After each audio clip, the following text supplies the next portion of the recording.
Alright. I really hope this is working. It says I'm live, but can't be too sure about that kind of thing. Okay, so Outlanders just came out. 7.23 also, as it's known.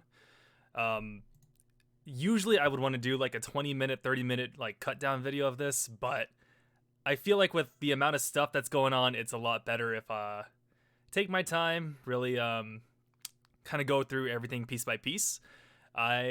Admittedly, I actually have looked over the patch already, so none of this is going to be new to me, but it's always good to kind of think about it and go, think out loud, go through my thoughts and all that.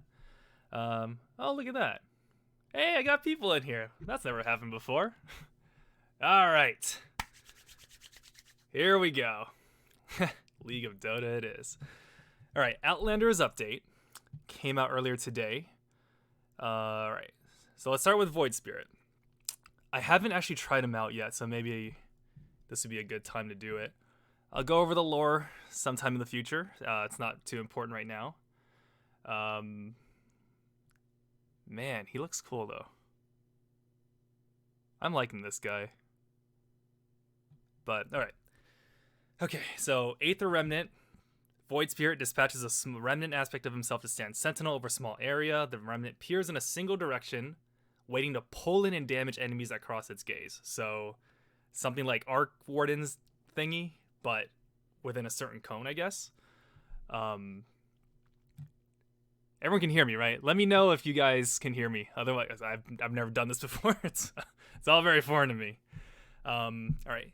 Dissimulate. Void Spirit temporarily fades into the ether, creating enough portals that he can reassemble himself and cause damage to enemies in the area where he appears. Kind of a spoiler. I'm actually releasing Forgotten Heroes Part 2 this week.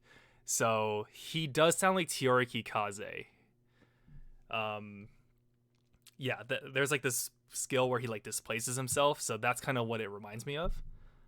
Resonant Pulse. Void Spirit wraps himself in a protective shield that absorbs physical damage and emits a single damaging pulse around him. The shield gains increased damage for each hero the pulse hits. Okay. Alright, everything seems pretty good. And last, Astral Step. Void Spirit consumes a charge. Okay. I can't piece together what this is all about, so I think it's just, it'll be easier if we just do this.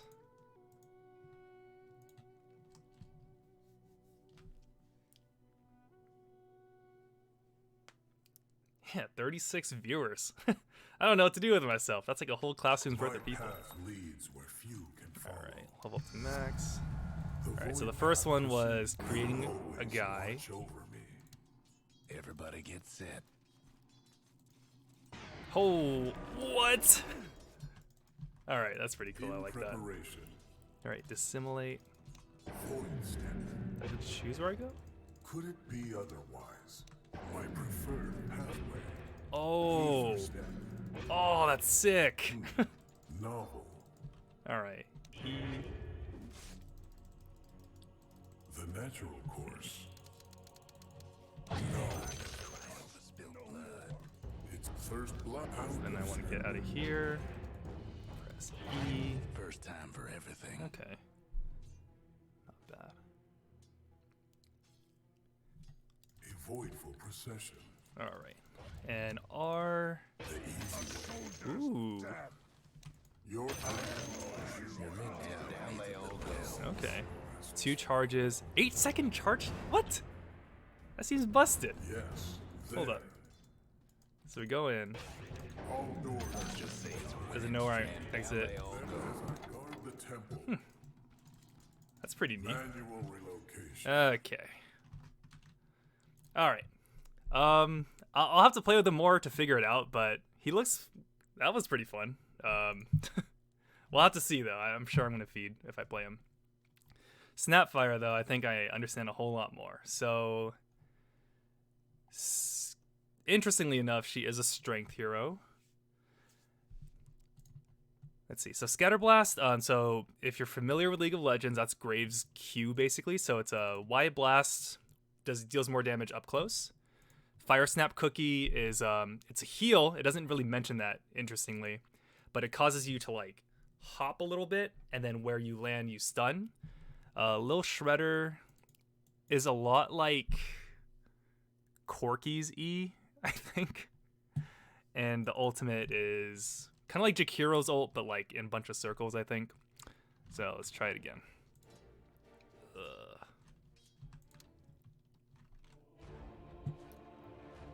7717 says, say my name, please. I can't pronounce the rest of that. Now I lend a hand. Okay, let's just go to Snapfire. And again, I'm going to say this a whole lot, but this is my first time doing this, so I can't balance chat and all that. I'm not used to that kind of multitasking just yet. I'll cook up something to fill your belly up. All right. Blow your head clean off. If you guys haven't like listened to her talk, she is best girl. Better get ready. All Good right. mosey. You know what? Let's level enemy to max. 26 is not max, Dota. Come on. You press level to max on your own hero, it goes to 30, and then here's 26. Like, where's the inconsistency? Or where's the Sometimes consistency? it goes So where the you Q is a shotgun blast, and it does more damage up close. So I'll enjoy the ride. that is... Oh, you can just do it like this. Should we hurry? So that was 379 versus 2 something. 253. All right, the W is weird. So you bite into it, and it hops, and you stun whoever you land on. But create hero Abaddon. Ugh. Create hero Darkseer. Ugh. Io? All right, Lion's fine. So you can use this on an ally.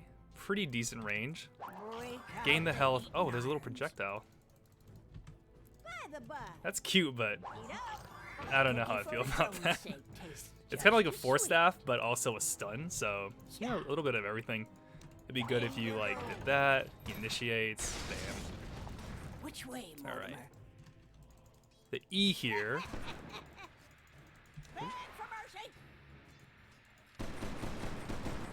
Okay, so it's like a rapid fire shots. I'm okay with that. All right, the ult range. Everyone's saying how busted this is. So does it really say? It doesn't. Wait. On the dusty trail. Oh, oh my God! I just thought they didn't have a circle. You can do it all the way from. Oh, what? That's like a whole screen. Hold on, hold on. Where's Aetherlands at? Aetherlands. Oh my God! How is this legal? Oh my goodness! Oh, that seems busted. Alright, I haven't... Oh man. That is way more fun than I thought it was.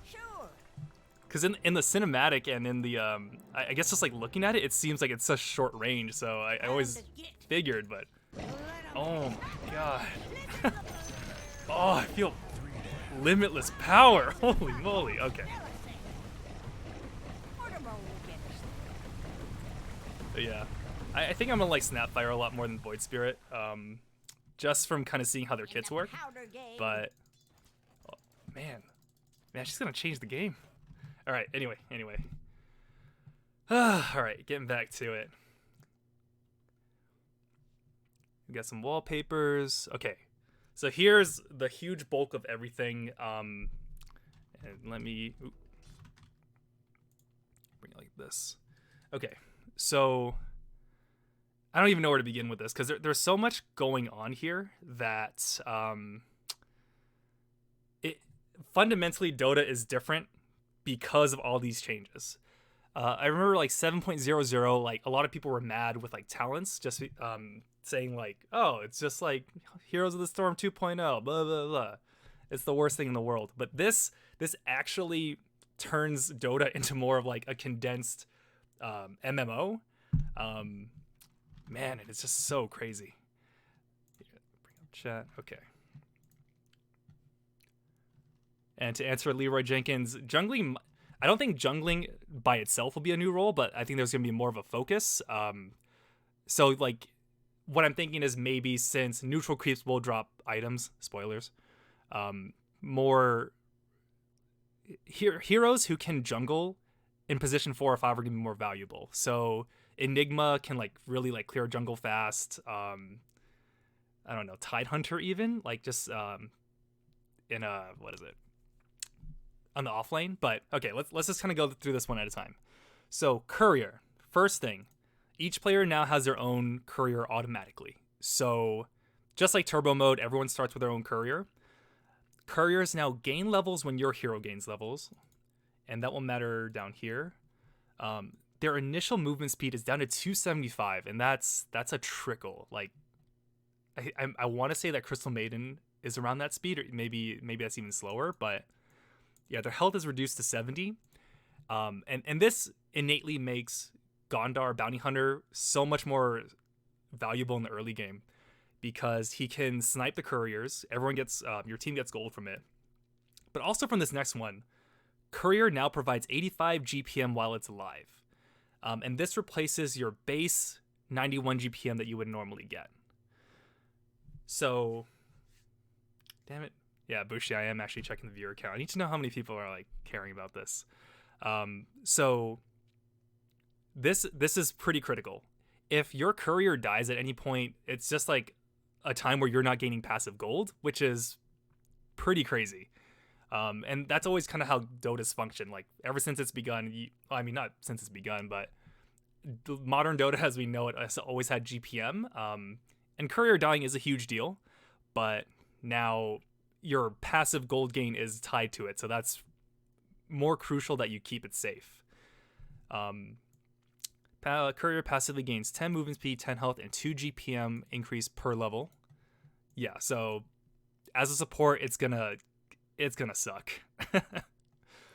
But yeah, Courier does gain flying movement at level 5, which is pretty nice. It gains that speed burst ability back at level 10. It can use wards at level 15, and Courier gains shield at level 20. So, oh man, damn, that's a while. And at level 25, they're able to use items in their, whatever items they're holding. And more crucially, they don't have any mana, so you do need to give them mana first. But if you want to do that old tactic of having, 5-6 couriers with Dagon blasting one enemy, that can totally happen. But yeah, it's going to take some time, but it's a thing. All right. Courier vision's reduced. Pretty bad. The team bounty is changed. It looks like, you get. Actually, I don't know. I don't know how it was compared to the original, but team still gets golden experience from it. Let's see. Courier respawn time has changed from 120 to 180 to 50 plus 7. Okay, yeah, that makes it a little better, but still, that sucks.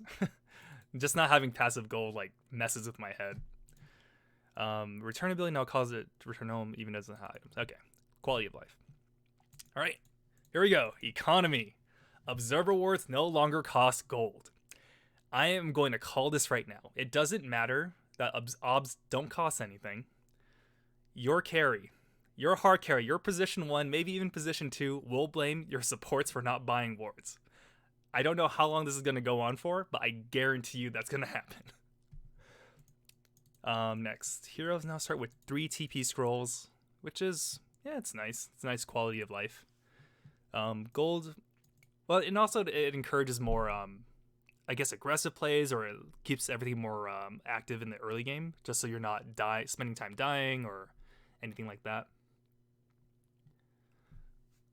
Let's see. Okay, cool. Heroes that have recently gold. Okay, gold earned from killing an obs will always be given to the player that bought the true sight. So yeah, if you're a position 5 player and you get the sentry ward, but then your mid player wants to snipe it for 100 gold, that's no longer the case. You get the gold instead. Heroes that have recently applied damage or video. Part of the. I'm not smart enough to figure out what this means. I'll have to visit that in the future. Same with this, but gonna move on a little bit here. So the map layout has been redesigned slightly. Both ancient camps are now on the opposite side of the map from Roche. So, yeah, maybe it's just easier if I pull up the map here. You're looking for Global cooking items, tips, violence, or both? terrain, demo terrain.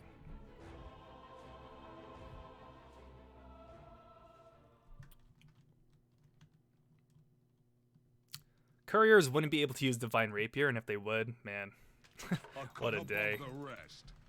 It's only because they don't have any attack animation. Let's select Anti-Mage.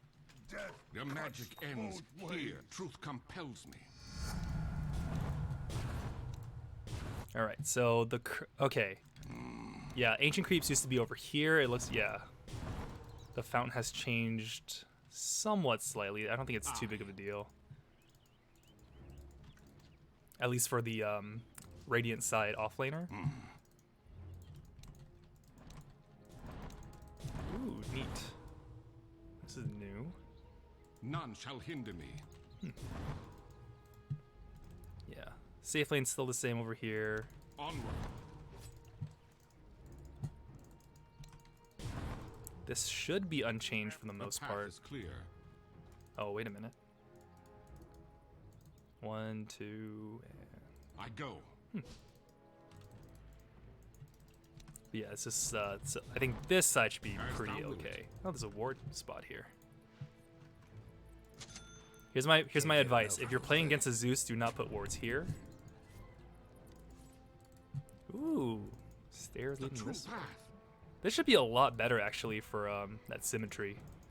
I always felt like it was a little bit more geared Yes. towards the Radiant side, but I think this should be a good good balance. Where I was it? go. What else? Ooh, Truth compels me. damn, that's good vision. Oh my goodness. Ooh, look at that. Look at this entire part of the map, What's with all the scribbling? man. I Okay. go. What else we got? The path is clear.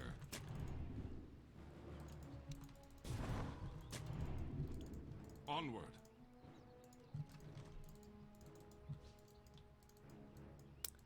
Yeah, this map change is a lot bigger than I thought it was going to be. I mean, just like from reading the patch notes, it didn't seem like a big deal, but I go. yeah, these vision spots they cover like pretty much the entire like aggressive side of the map. Yes. Let me see here. And this. As thou wilt. Oh, yes. Okay. I always hated originally, so this Your mid-tower needs a and little help. this were way too close to each other, so the vision would always overlap. But yeah, it looks like they like push it out a little bit more, so if you do put a ward there, it doesn't create like a dumb Venn diagram. It's just like all vision. None shall Just for hinder me. good measure, I'm gonna... I just gotta know. As a position 5, I gotta know these things. Welcome to the secret shop. None shall hinder me. Okay, weird. It looks like there isn't one here, though. Your top tower's Okay. in trouble. Still, though, man, like, the entire minimap is pretty much covered, like, from those high marks. Okay. The true path. All right, back to the notes. All right, so map layout redesign. It's not just both the ancient camps on the opposite side. It's like so many more things. Okay, heroes can now level up to 30, and once you hit 30, you unlock the entire talent tree. XP requirements are blah, blah, blah. Respawn time does not increase. XP bounties max out at level 25 bounty values. So, man, I wish I knew any off the top of my head. Like, there hasn't been a hero that I've played recently where I've had a tough choice in choosing both talent trees. I think that's going to get wacky, though. I think Wraith King comes to mind. Yeah, he has, like... Because one part of his talent tree is, like, reincarnation based. The other side is, like, skeleton based. So, yeah, maybe if you can push to level 30 somehow. I haven't played any games in this patch yet, so I wouldn't be too knowledgeable. But I think that might be one of the busted ones. Let's see. All right. Here's an important one. Spell immunity no longer grants 100% magic resistance. So, what this means is if you are spell immune like through BKB, you get hit by superior magic, you will now take magic damage. And I think Bane might be the best example of that. I go. So, where is his? There he is. No sorcery shall claim me. Level to max. Level enemy to max. Your mid tower's in a bit of a bind. KB. Yeah, so now his ult will deal damage to someone with BKB, rendering this item completely useless. No, BKB is still really good, but it's really interesting with all the superior magic. Doing too well. Not that there's too many. I think Bane might be the only like real case where this matters. I'm sure someone will correct me, but I guess Spirit Breaker. He's always kind of been able to do it though, right?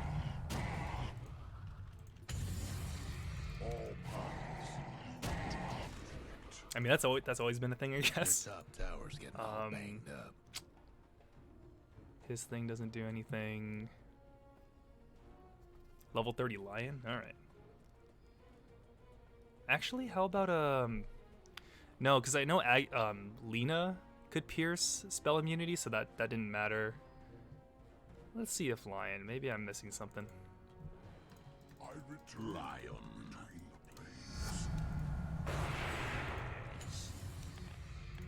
Yeah. Okay. Pudge. There we go.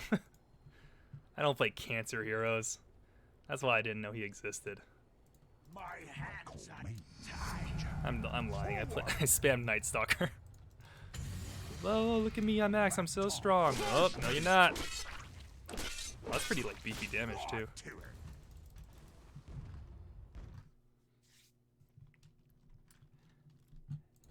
All right.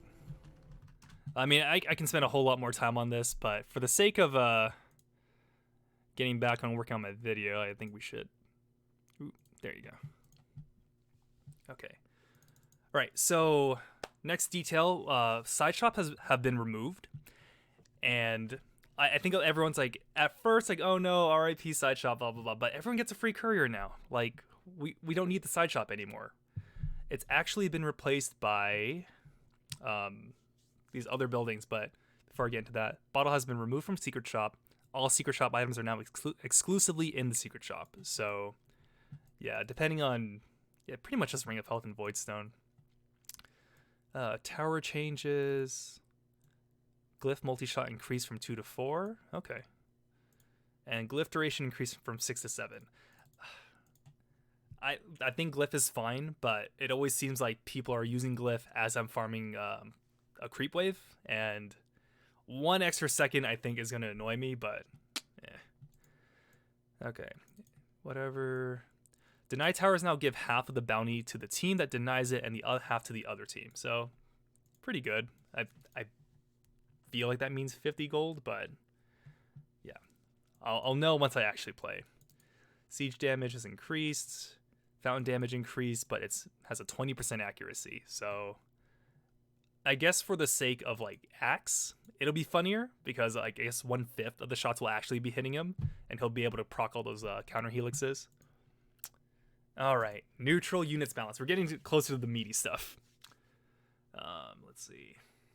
Courier respawn is calculated differently, and it's based on hero level. Yeah. Man, it is really hard to balance chat and to do this stuff. All right, so neutral cloak aura no longer stacks. So those stupid little, the ones near the tomato and the centaur that give it extra magic resist, well, they're not going to stack. So that's really good if you're like CM or something. Neutral Harpy Stormcrafter, the max mana is reduced from 400 to 150. So they can't spam their Chain Lightning as frequently as before, which is, yeah, that's nice. Neutral Mud Golem, Hurl Boulder damage reduced Frost moves slow and attack slow increased. The poison debuff now applies 35% regen reduction. That is actually kind of annoying, but I don't think it's too big of a deal. Centaur Conqueror. The War Stomp cooldown reduced. Okay, that's pretty big. From 20 to 12. Wow. Neutral Dark Troll Summoner. Ensnares reduced by 5 seconds. Raise Dead reduced by 7 seconds. Okay, Ancient Thunderhide no longer provide... The War Drums aura no longer provides attack damage bonus, which sucks, but it provides 40% accuracy, which is... but the attack speed bonus is increased to 25. So, well, actually, this could be good for uphill. I think. Is that how that works?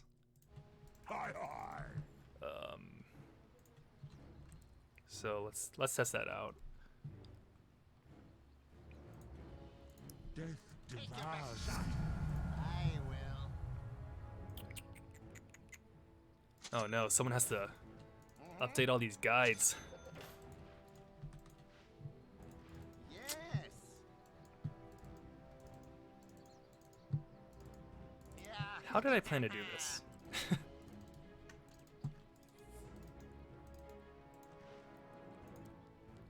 I thought I had something for a second, but then it turns out Of course. I did this completely wrong. Oops.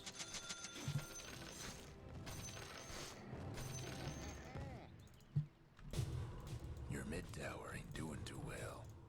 Well, Hello? good luck. Where's that stupid creep camp? My spotter direct. It's fine. It's fine. I'll figure it out some other day. What a waste of time.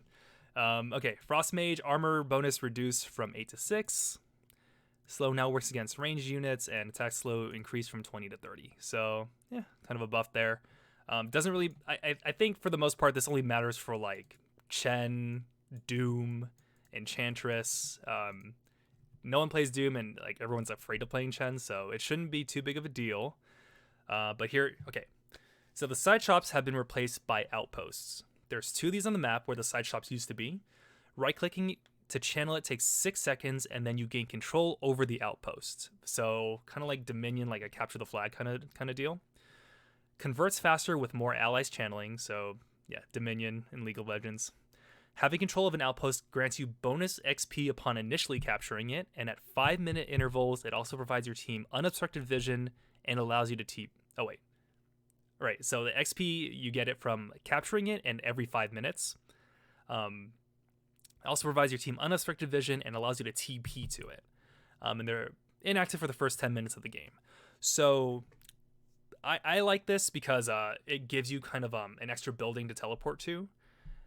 Especially like in the late game when your tier 1s and tier 2s, maybe even your shrines are down. This at least gives you like another opportunity to go forward. XP is 25 times each minute per player, provides 500 AoE true sight, only grants the XP bonus once per period, even if you have 1 or 2 outposts controlled. So it's in your best interest to get at least one of them, but if you can get 2, you at least kind of edge out the experience gap. So you make it wider.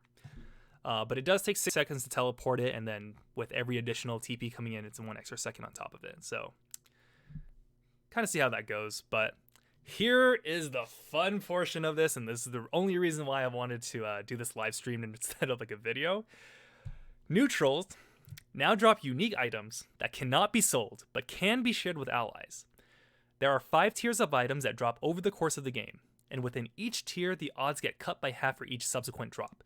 So everything starts at 10%, then it goes to 5, 2.5, 1.25, etc., etc. Items of a specific type will only drop once for each team, and drops only begin after 5 minutes. And there are 62 unique neutral items in total. And also backpack slots increase from 3 to 4. All right. 5 to 15 minutes. Tier 1 is a 10% chance. 15 to 25. Tier 2, 25 to 35 is okay. I think this is really important to point out because a whole lot of people, at least on Reddit, from what I've read, they've they're really hating this mechanic because it adds a layer of RNG to the game that is like kind of unwelcome. But when you think about it, and once I go through the items, like we'll kind of like make our judgment on it. Just from on paper, again, haven't played it. It seems like it's not too big of a deal until you hit the 45-minute mark, in which case something should already be happening.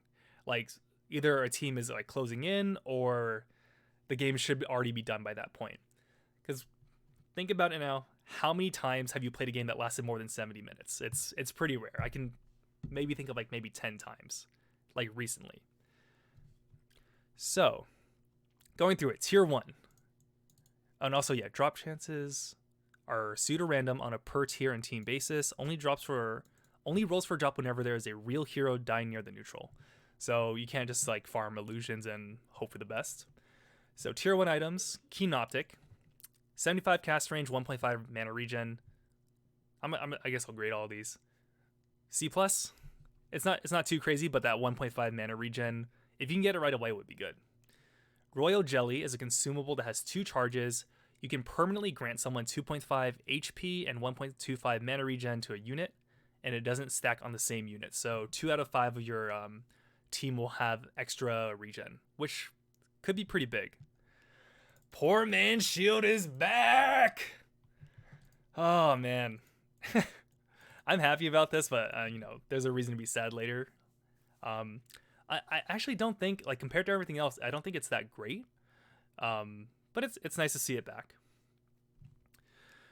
Ocean Heart. This is cool. Grants 4 to all stats, which is pretty big. Additionally, provides 10 HP regen and 5 mana regen while in water. So, probably someone who's more comfortable with, like, roaming. So, I mean, this item was, like, made for Slardar. Maybe even, like, a roaming CK, but I know Chaos Knight's, like, more of a carry nowadays. Iron Talon is also back, so that's fun. Yeah, I never really liked Iron Talon as an item, so I'm not as hype about it as Poor Man's Shield, but yeah, nice to see it back.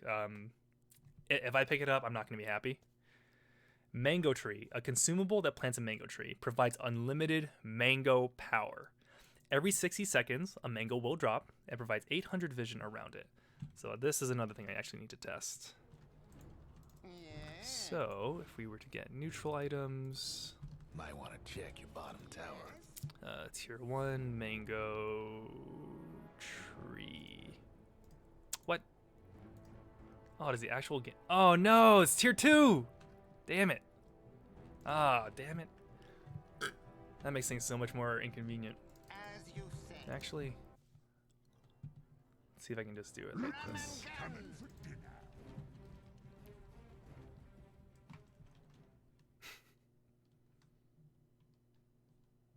I call the shots All right. around here.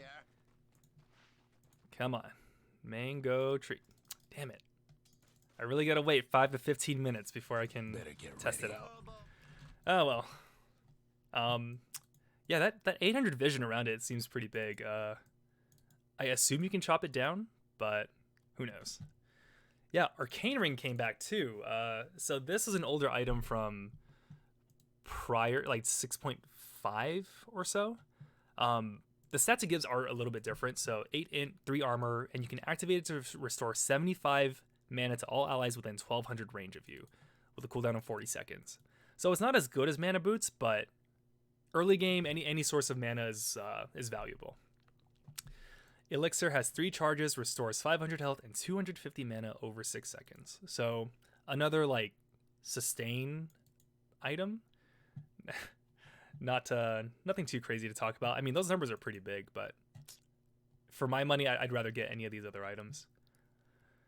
I'm just not a fan of consumables as much. Broom Handle, 35 melee attack range, 12 damage, and 3 armor.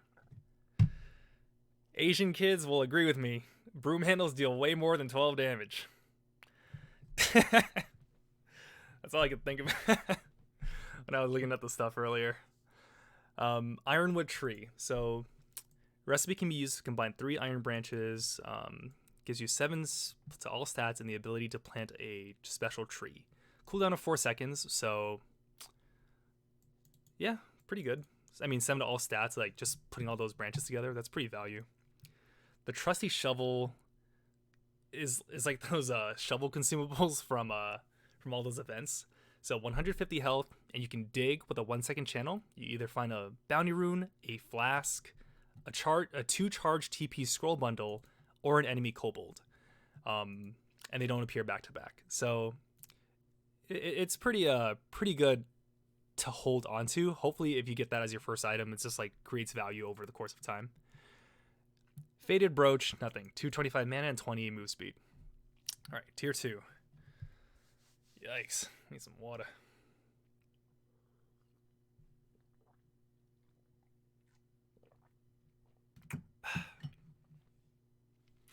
Okay, so Grove Bow gives you 100 attack range and a minus 12% magic resistance debuff on attack.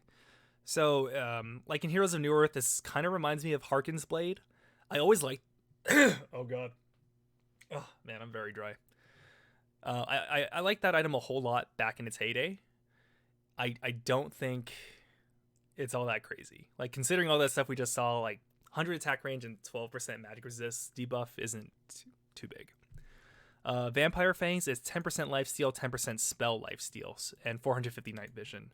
So a whole lot of sustain, especially during the tier 2, which is the 15-minute mark. Yeah, this will be good for someone who just like kind of wants a jungle for a while, like keep it safe, play it back.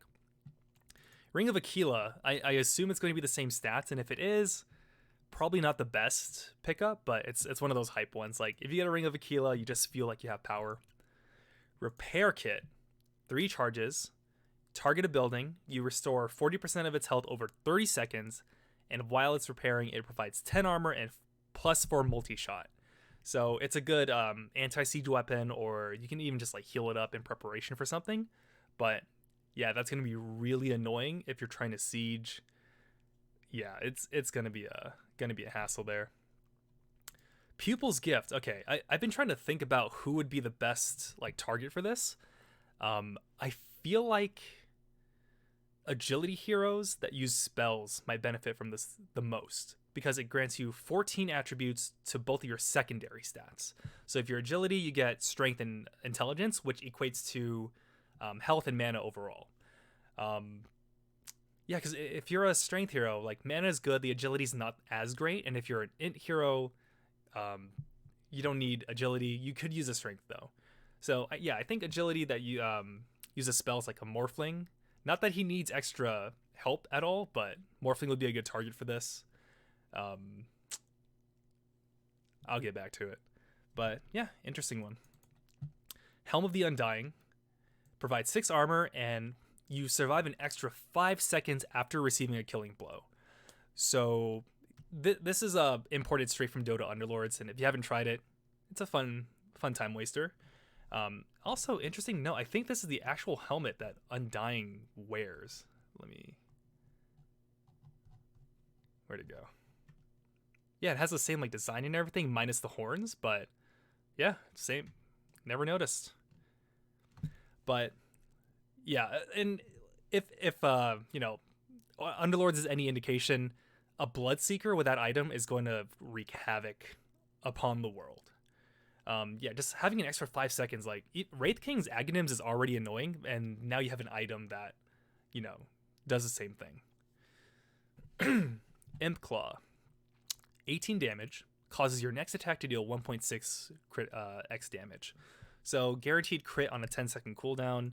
Kind of reminds me of, I hate to bring it up again, but League of Legends mechanics, like a lot of them like have that tendency to, you run away, you hit them for big, you run back away, goes back and forth like that. But overall, I don't like it. It doesn't do enough for me to really want to keep it. Philosopher's Stone gives you 75 GPM, so 75 extra gold per minute, 200 mana, and minus 35 attack damage on yourself. Now, yeah, so if you get this early, you want to put on a support first and foremost, because that minus 35 attack damage is pretty significant.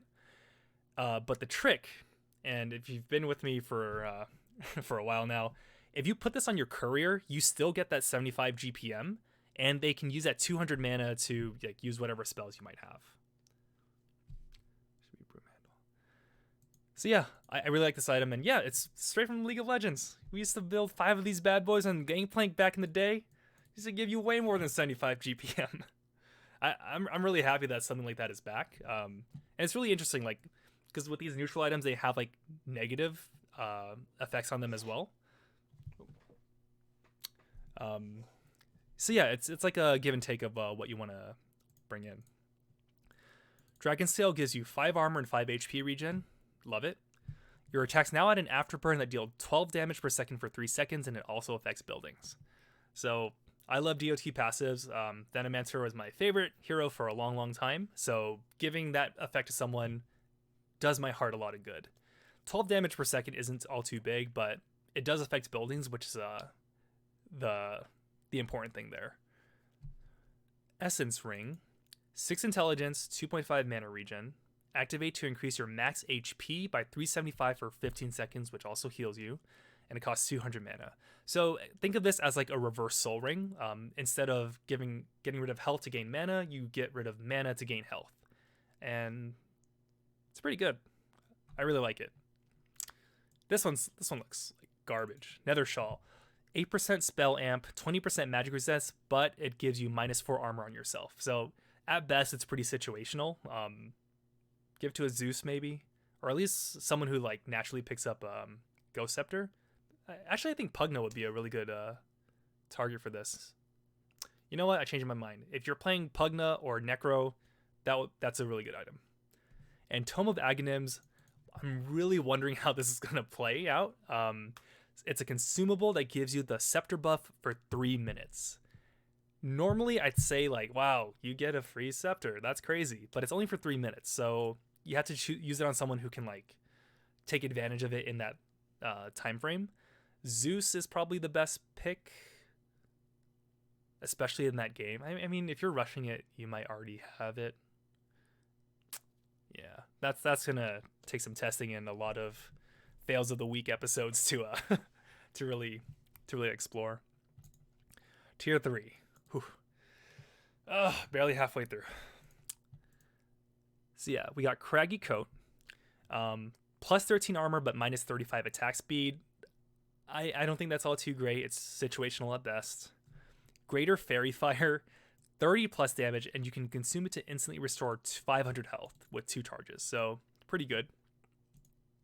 Quickening Charm gives you 13% cooldown and 9 HP regen. These stats seem unrelated to each other, so I'm not sure how I feel about it. Like if you can get it, that's good, but it's not something that you like cross your fingers for. And the name of this one, Mindbreaker, it's like an Ahegao inflictor. So you get 30 mana break and 15% magic resistance, and the mana burned this way is given to you. Illusions deal 6 mana break. So a lot like the original Wit's End from League of Legends, you basically steal mana from it, and could be good. I like mana break as a mechanic, but it just kind of doesn't give you all too much to work with. It's kind of lackluster. This thing's cool. Third Eye grants True Sight and 300 night and day vision, and has 3 charges, and after the 3rd death it disappears. I would say this is better than Gem of True Sight. I mean, clearly you have to stay alive, but you're always giving it to the tankiest person anyway. But yeah, pretty good pickup. At least it would help with the wards, if nothing else. Spider Legs, okay. Aditya, God, I'm so sorry. Says it's good. So provides 24% movement speed that doesn't stack with boots, and a 30% turn rate. That is huge. Can be activated to grant free pathing for 24% move speed for 3 seconds, and destroys trees along the way. I think the destroying the trees thing is like the biggest part, but obviously it makes you super fast, and yeah, it makes you like a hyped up ballerina. Yeah, that destroying the tree thing allows you to avoid the unnecessary like tree juking. So if you're really like trying to hone in on someone, like this is a great item. Give it to Spirit Breaker. He'd be the number 1 pick for it. This item has a stupid name, Vambrace. So you combine 2 of the those early items, the Bracers, Wraith Bands, and Null Talismans, and it gives you a Vambrace of according to what you put together. 14 of the designated attribute, 8 to all other attributes, and either 12% magic resist, 12 attack speed, or 8% spell amp. This isn't too good given like all this other stuff, like especially next to spider legs. It just kind of frees up your inventory space, and I can see this being given to like the support, like a position 4 or 5. I like this one. Clumsy Net. +5 to all stats and 3 mana regen. Great for supports. Activate to ensnare yourself and the target enemy for 2 seconds. So if you're using this, you're probably playing someone that has some sort of disable, or like they're probably going to be a spellcaster. So if you're playing like Shadow Shaman, Witch Doctor, this is a great item. Next one, Enchanted Quiver. Passive cooldown. Your next ranged attack has 400 range, does 175 magical damage, and has True Strike, and it's 8 seconds. So it's similar to that other item from before, except it's ranged. This would be killer on Enchantress, but I know she has some she has a rework, so we gotta get to that. Paladin Sword gives 17 damage, 17% lifesteal, 17% healing, regen, and lifesteal amp. Could be good. I don't like items that just give damage and lifesteal. I think if you have lifesteal, there should be some sort of like survivability portion to it. So not too enthralled, but yeah, won't know until I get in there. Orb of Destruction applies a debuff that reduces armor by 6, slows by 30% or 15% for 4 seconds. I like it, especially for gankers. So let's see, Weaver would be good, Clinks, Ricky if he's even playable at this point, Spirit Breaker, yeah, all good. Titan Sliver grants 22% base damage, 22% magic resist, and 22% status resist. So pretty good tanky item. Yeah, you'll probably want to put this on like your position 3s or like a general like tanky offlaner or something. Okay. Almost there. Catechist, we'll get to the level 2 Desolator, but we got to get to the tier 4 first. Okay, Witless Shaco, 28% max health, minus 40% max mana. There's already been a couple of memes of like Pudge and Centaur having like 15,000, 18,000, 26,000 HP from it. I don't think it's ever going to get to that point, but seems pretty good overall. 28% max health is really big, even at that mana cut. Timeless Relic, 35% debuff duration amp and 10% spell amp. I like this a whole lot. Bane especially would make a lot of use out of it. I think like long-term disables. Yeah, so even at 35%, Tidehunter like with 3 seconds. Yeah, that's like a 4-second Ravage. That's crazy. Man, I wish I could test it. Spell Prism, +8 to all stats, can be activated to cause the next single target non-ultimate ability or item to be duplicated on a different nearby enemy. So Skywrath already has something like this. It just gives that to whoever holds onto it. So yeah, like Sven would be crazy with this. It pretty much gives your spells like the Grimstroke treatment, and that's an ultimate. So if you can get a Spell Prism off of someone with a solid stun, I think this would be pretty crazy. But 80-second cooldown, so you can't abuse it. Prince's Knife, +60% attack projectile speed. I like that they're doing something different. And your next attack hexes the enemy hero into a frog for 1.5 seconds on a 12-second cooldown. Pretty crazy.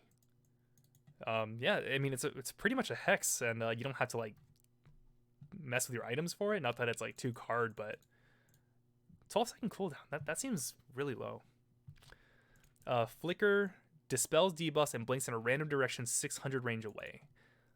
Cooldown of 5 seconds and does not get disabled on incoming damage. So this is like one of those annoying like pop away, hop in kind of items. That's pretty much all it is. Telescope lowers the scan cooldown by 50%.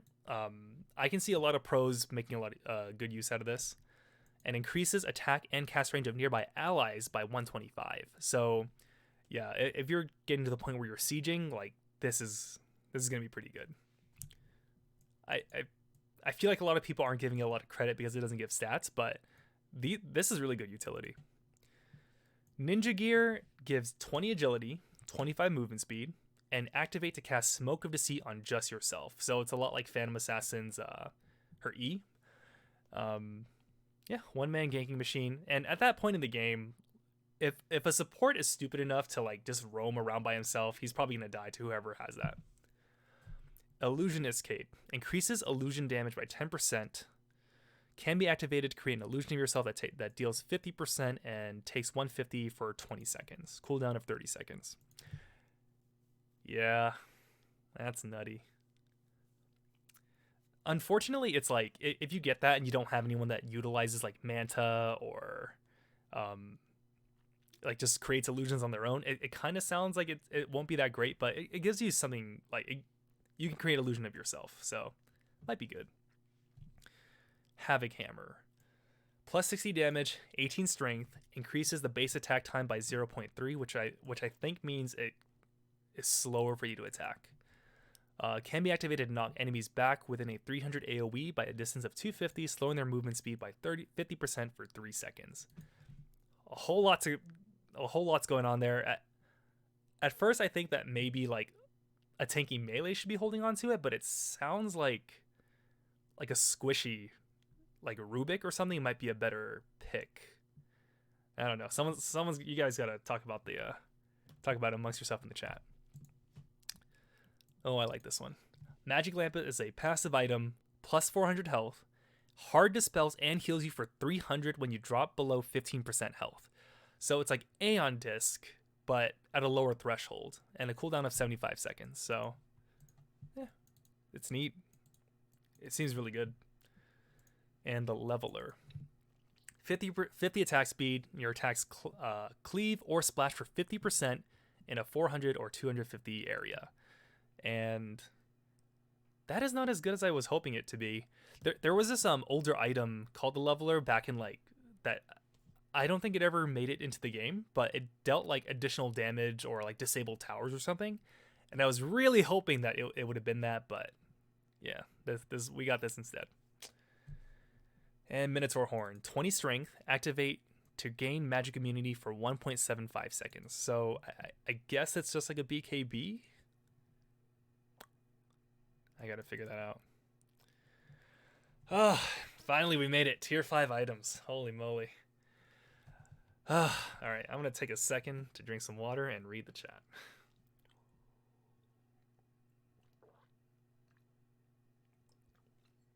The Leveler on Medusa. Infinite loop. I mean, it turns all of her attacks into like little drone missiles. Jonas Concepcion. Just played Snapfire and owned. Thanks, Dennis. You're welcome. Flicker is apparently on Mobile Legends. 3,000 projectile speed plus 60%. Princess Knife is amazing on Sniper. God, I can't even remember all these items right now. Oh yeah, that sounds stupid on Sniper. it seems like such a problematic thing. I definitely at this point, since these tier 4 items that like you only need to be at the 40-minute mark, and there's a good chance that the game is still going at that point. Yeah, you could very well pick up a Princess Knife and ruin everyone's games. Let's see. Okay. We're getting to level 2 Desolator, don't you worry. Hi, Nigel. Am I going to play after this? Breath Knight, so I need to finish my next video, preferably before Thanksgiving. It is 16 minutes long. I have 4 minutes left. I'm really hoping I can grind it out in the next 2 days. Yeah. Okay. Whew. Man. Streaming really is a marathon sport. No one ever tell you that.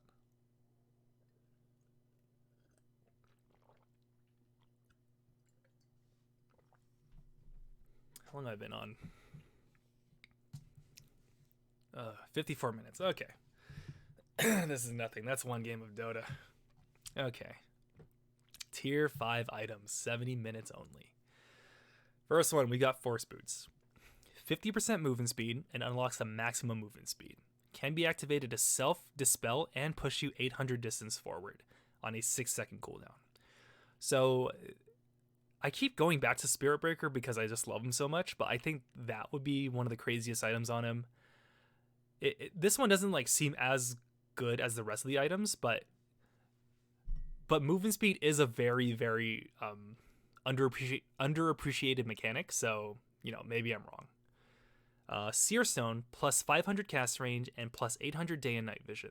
I really like that there's a lot of items that affect vision. Like, a lot, for the most part, we probably wouldn't even think about it unless these came up, but 500 cast range is pretty big.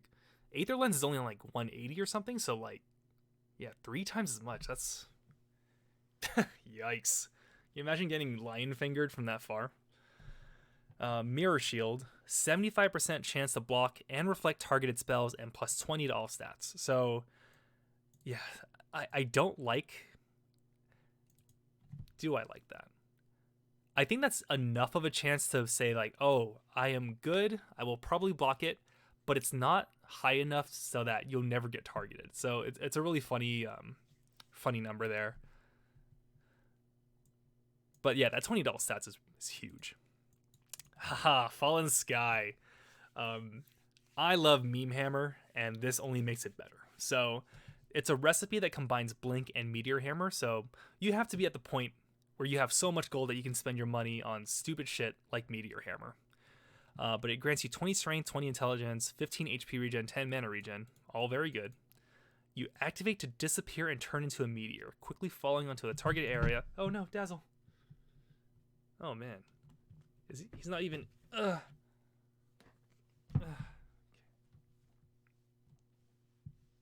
Hopefully he's good. He's been kind of lonely. Okay, so it applies Meteor Hammer stun and damage, cast range of 1600, cooldown of 15, and it does not get disabled by incoming damage. So, yeah, that's really good. I think that's one of those game-changing items. Like, it just turns everyone into an initiator. Like, whoever picks it up has the ability to hop in, stun, and, do the rest of their stuff. Let's see. But, yeah, it's free initiation. Turns everyone into Malphite. I wish there was a Dota analog. Like, I guess Earthshaker turns everyone into Earthshaker. But, yeah, that's not even accurate to say. Come on, Dazzle. Hang out with me. Alright. Fusion Rune is a consumable that can be activated to gain every power rune effect for 50 seconds, 3 charges, 120-second cooldown. Okay. Yeah. It's good that this has charges. So, 50 seconds of invisibility, haste, double damage, illusion, regen, I guess, if you need it.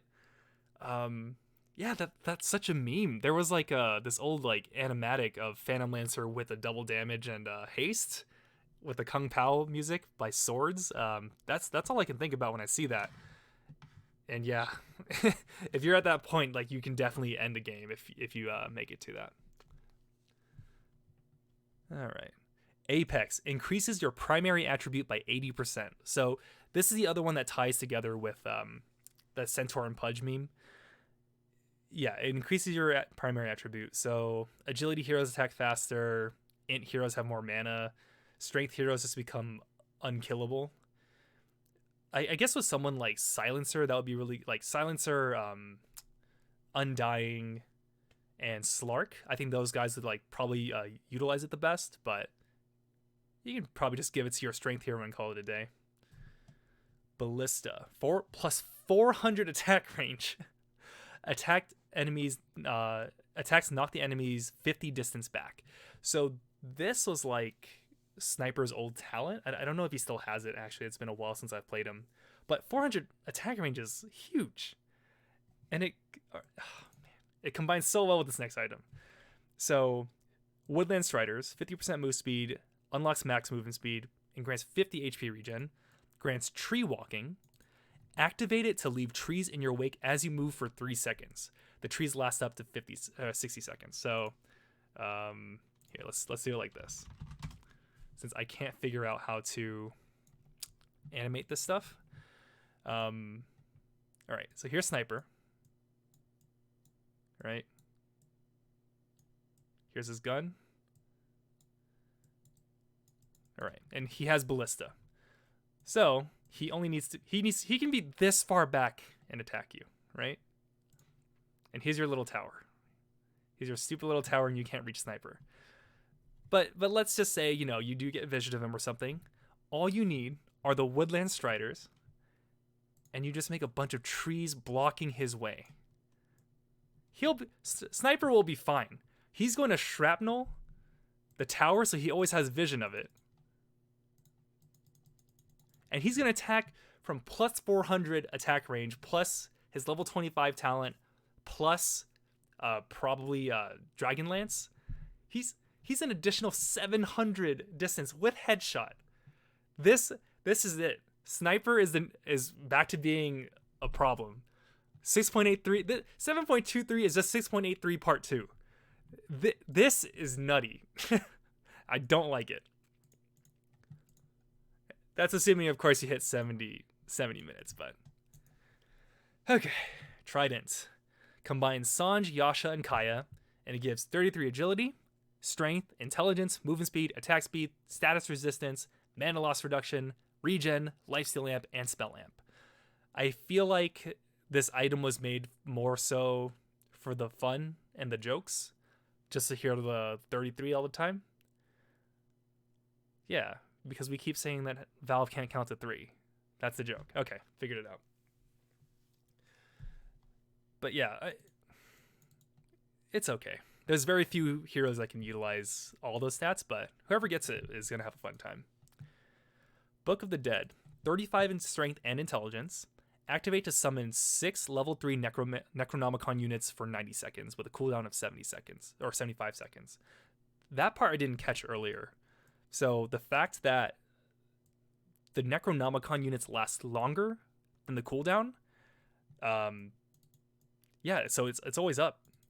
I mean, you can just bombard them, and you should be in a good spot. Like, especially during the last 15 seconds, you don't even have to worry about it.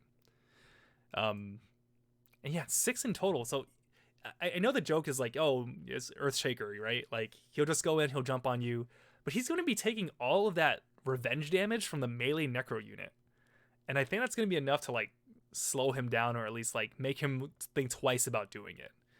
But yeah, I mean, and yeah, if you can coordinate well enough, you're probably not going to push alongside with the necro units. So really good. That is really scary. Especially if you give that to Lycan. Holy moly. Okay. Pirate Hat. Grants 250 attack speed. When you kill an enemy hero, a bounty rune spawns between you and the target. So it's very funny. 250 attack speed is big, but this extra thing of, like, getting a bounty rune, that's more for flavor. Like, a bounty rune at this point isn't going to, like, do too much.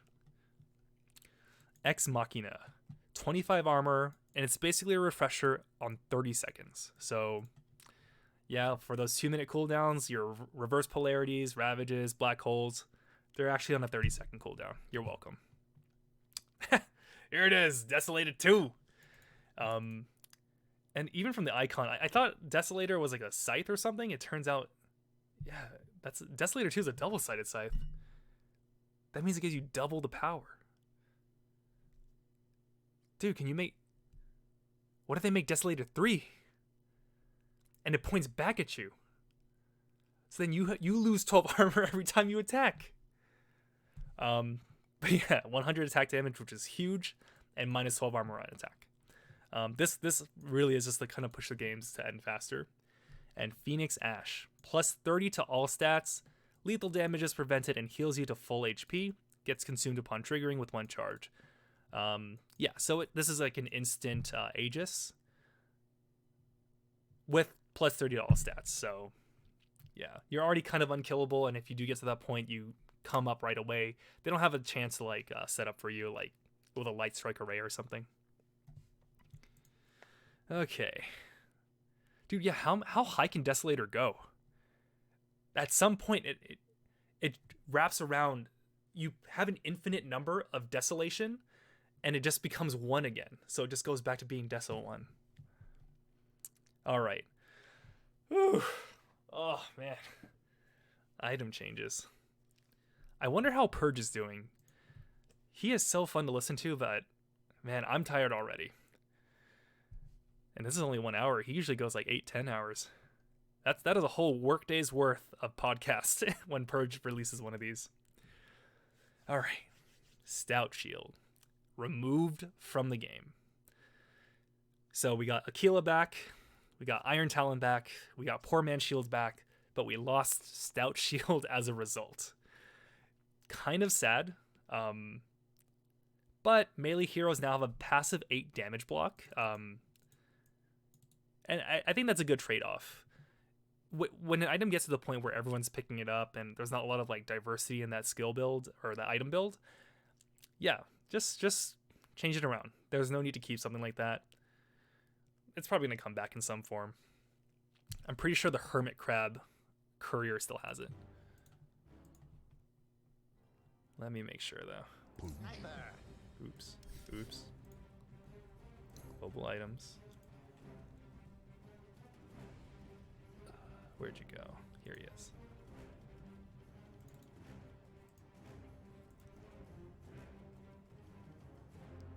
Oh, he doesn't. Interesting. Alright, Stealth Shield's gone from the game. It's over.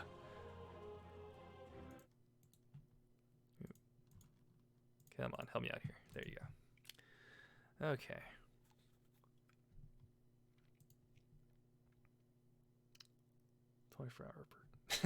24-hour purge stream. I'd pay to see that. All right, Vanguard now requires a 200 gold recipe since Stout Shield is gone. Quelling Blade cost has been reduced, and all this damage bonus has been reduced, which is fine. Probably going to be more of a pickup for a lot of like carries. Orb of Venom cost increased by 25. Boo. Circlet reduced. Increased. Yeah, this doesn't matter. Man, Fairy Fire. Okay, so the damage increased to 3, but it now costs 125 and it heals for 100. If this were at like 90, I think that might be a little bit broken, but yeah, 125 gold is a lot, especially during the early game. And if you're picking up a Fairy Fire, you're probably a support, which I am. So yeah, that's why I don't like it. Enchanted Mango. In preparation of mango season, they can now be stacked up to 3 times in one slot.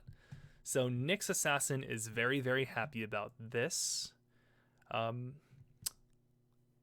yeah, I think it's about time they did that. Just having too many of these out there before it seemed like a little bit much, but now that it's only like 0.6 HP regen, not a big deal. Let's see. Ring of Protection reduced. Good. Sage's Mask reduced. Good. Ring of Regen reduced. Good. Force Staff recipe increased and Soul Ring recipe increased.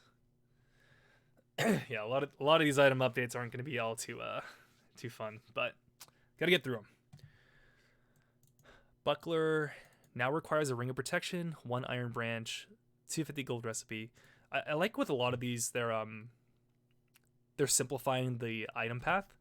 So a lot of them, yeah, all 3 of these you can see they require 1 Iron Branch plus the these 3 items that in a row. So whatever you want to get up first, you just get an Iron Branch, which is pretty like typical. You have a much better build path towards it in the early game, which, yeah, not significant in the big picture, but when you don't have a lot of gold and you're playing the position 5s, that's a big change. Okay, Vladimir's has been reworked, so it now requires a Ring of Basilius, Morbid Mask, Buckler, and a recipe. It provides 6 all stats, 25% left steal, 1.5 mana regen, and 3 armor. So the big takeaway from this is 25% lifesteal aura. It used to give 15 and 10 and also 15% attack damage. So definitely a pickup for like, yeah, position 3 and 4. Probably position 4, if I'm being honest with myself. Yeah, all these auras are really good. Helm of the Dominator. Dominate aura bonuses are now 50% stronger on player units. So if you have like that good satyr, it gives you 6 HP regen as opposed to 4. By the time you get this though, it's probably not gonna be a big deal. But yeah, I think the Alpha Wolf is the big factor, or the tomato creep. But it requires headdress, broadsword, crown. I hate broadsword so much as an item. It's so awkward to build. But it gives 7 all stats, 20% base damage, and 5 health regen. And that's changing from 20% or 20 attack speed. So, okay. Both very viable to pick up, Vladimir's and Helm. And Drum of Endurance. It now requires Crown, Windlace, Gloves of Haste. And it gives you 6 to all stats, 20 movement speed, and 20 attack speed aura. I think this attack speed aura is a lot better than the mana regen it used to provide. Kind of a weird build path, though. But we'll see. I don't pick up Drum enough, admittedly. Alright, where are we? Mechanism now uses Chainmail instead of Buckler. Provides 6 armor, 4 to all stats, and the health regen aura is reduced from 3.5 to 2.5, and it no longer gives the armor on active or the aura. Okay. No feelings one way or the other. Crimson Guard now uses Helm of Iron Will instead of a Buckler. No longer grants the active bonus from Buckler, so no longer gives the armor. Guardian Greaves, same thing, no armor. Yeah, so from the sound of it, it looks like they're trying to make it more aggressive. Like Ice Frog's trying to make the game make it faster, and he doesn't want it to last too long, hence the neutral items as well. So, okay, maybe it's going to be a very snowball-y game for the next few months. Assault Cuirass now uses Buckler instead of Chainmail, so yeah, that's so good. And it gains 5 plus 5 all stats, so makes a good item even better. Abyssal Blade now performs a blink strike, and I guess it does a stun on as well, but let's make sure. Man, I'm getting delirious. I need more water. Just for funsies, let's try Phantom Assassin. Hi, Paolo. How you doing? The Veiled Sisters sent me. Oh, and Ume, the wolf will give us 45%. I mean, the Alpha Wolf neutral creep. It gives a passive aura. Yes. But so if you Helm of the Dominator it, in theory, it should give you a lot more. I'm not sure what the exact numbers are. Falls my shadow, fells my blade. Let's do level to max, enemy. Okay. Sneaking. Ooh. Oh man. Look at that. Surreptitiously. That is tasty. In the blink of an eye. Yeah, so you can go bam, bam. Oh, this guy's hitting me. Oh no, bam, bam, bam. Oh, back to this guy. Bam, bam. Oh, he's coming near me. No, slow down. Bam, bam, slow. Ooh, man. That's gonna be really good for like escaping, I think. Can this be used on an ally? Create hero.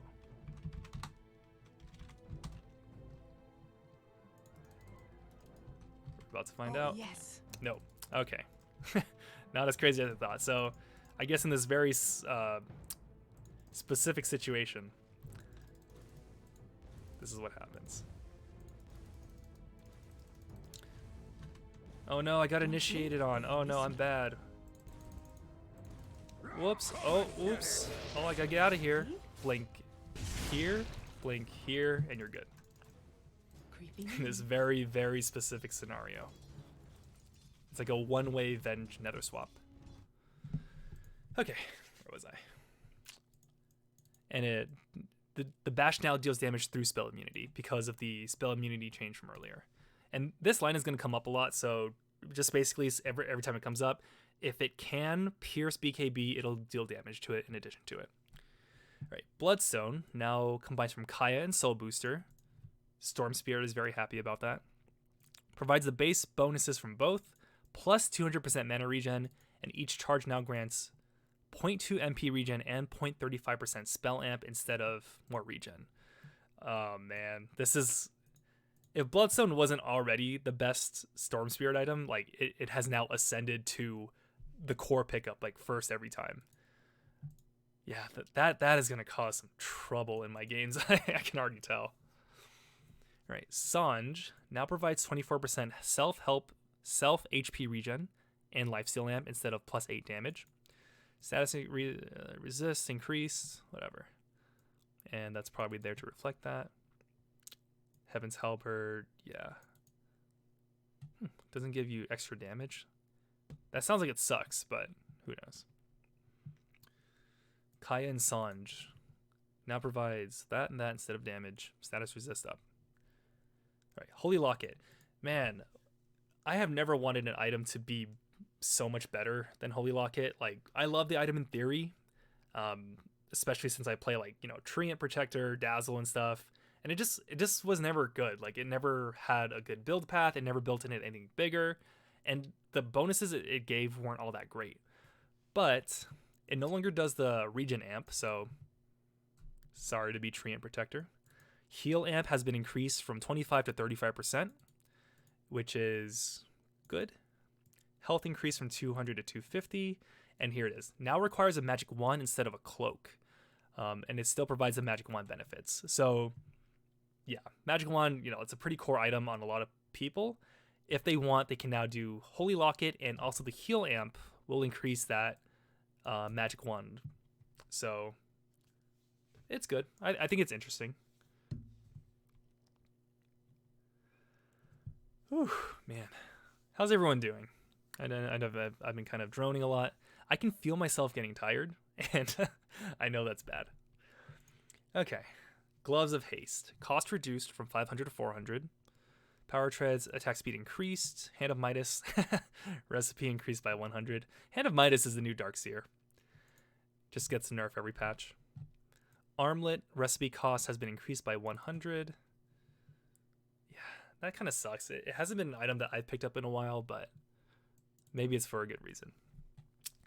Veil of Discord now requires a Ring of Basilius instead of Helm.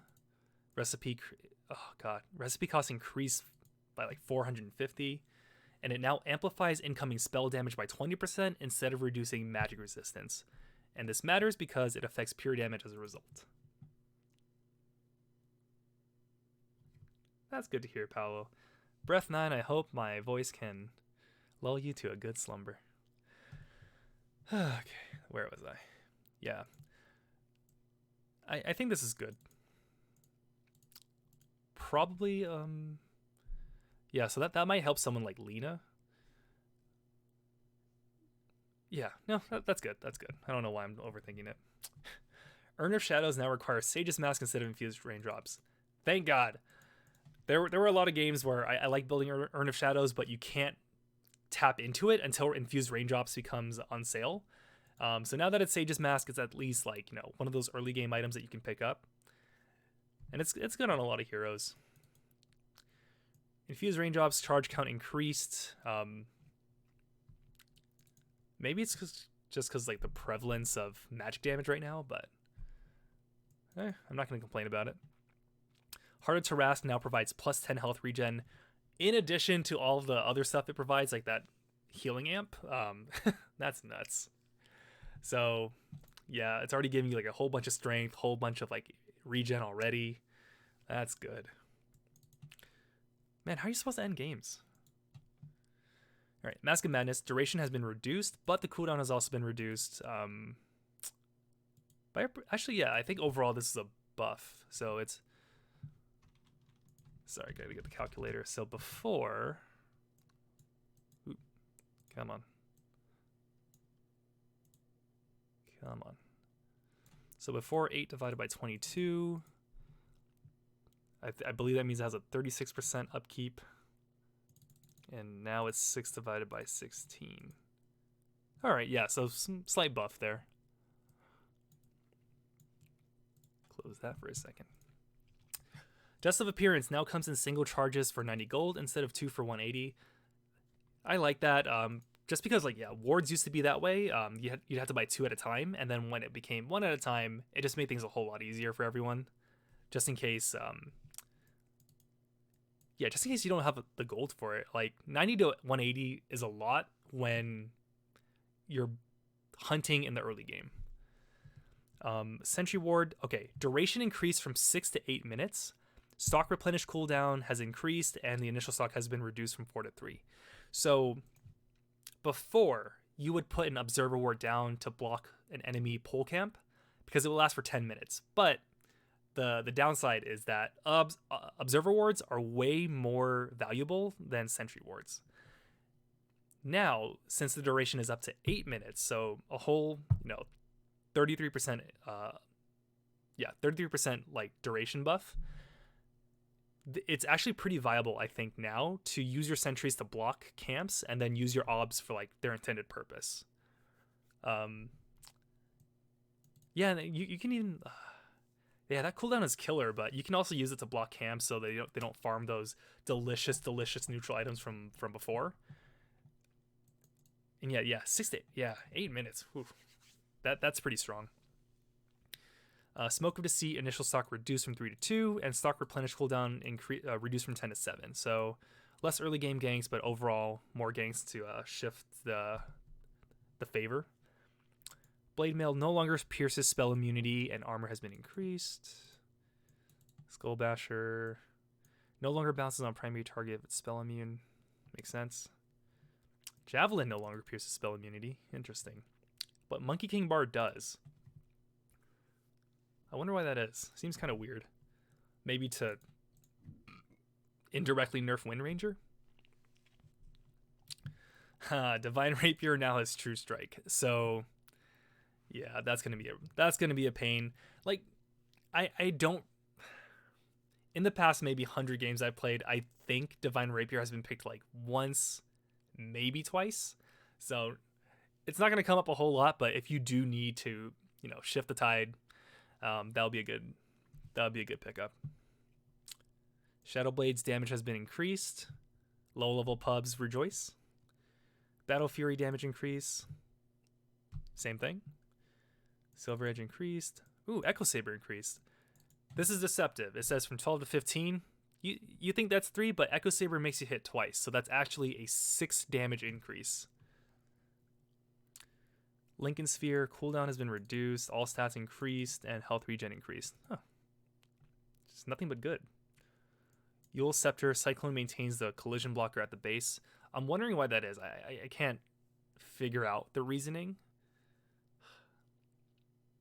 Maybe it's so that when they fall back down, it doesn't cause a bug or something. But Shiva's Guard Shiva's Guard Manta can no longer be disassembled, and Glimmer Cape can now be used on couriers and units. So, alright, pretty cool. Not too much out of this, I think. Holy Locket might be the biggest change, like personally. Bloodstone, I can definitely see that happen a little bit more. Yeah, PA's new best friend is going to be a lot stronger. And actually, a lot of these early aura items, I'm interested to see how that actually plays out.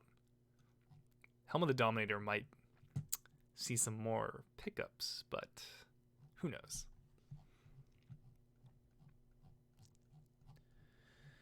All right, here it is. The final stretch. How's everyone doing? Oh yeah, that's good. That's a good point. Yule Scepter nerfed to SF. Yeah, so he can't go directly on top of them anymore. Yeah, so the Yule's thing, here, I can demonstrate it. Mm-hmm. So what it does now is it creates like a little bit of collision at the base. So if you were to use this, there's like this really small circle that you can't walk through. Like that little base right there is now like a block. Or like it's like a physical collision. Prior to this, I guess you could Yules them up and then you just kind of like go walk underneath them. But Yeah. Nerf to SF.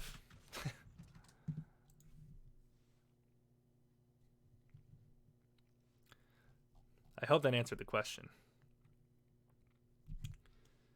Okay. Nido's eating popcorn. Yeah. So, Aditya. God, I hope that's how you pronounce it. I know observers cost 0 gold. And sentries are like, they're so much more valuable now.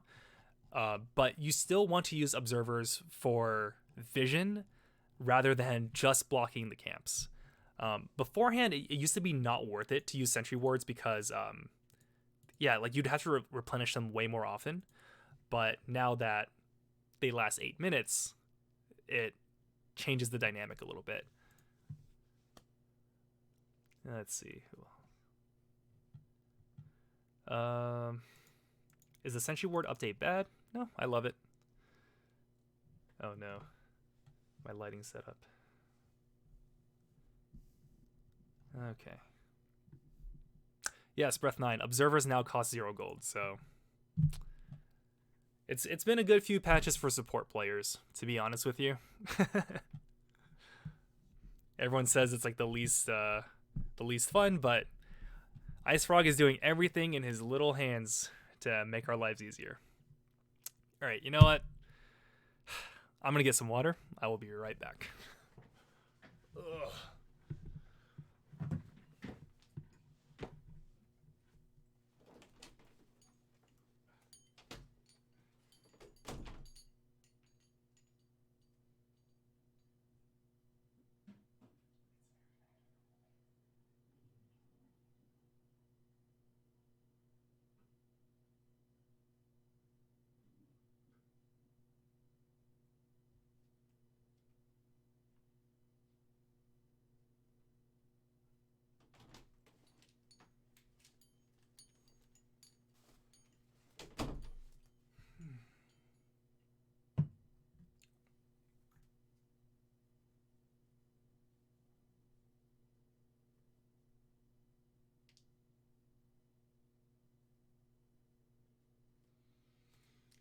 All right.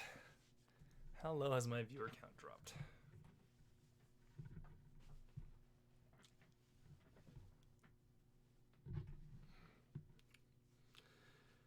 Okay.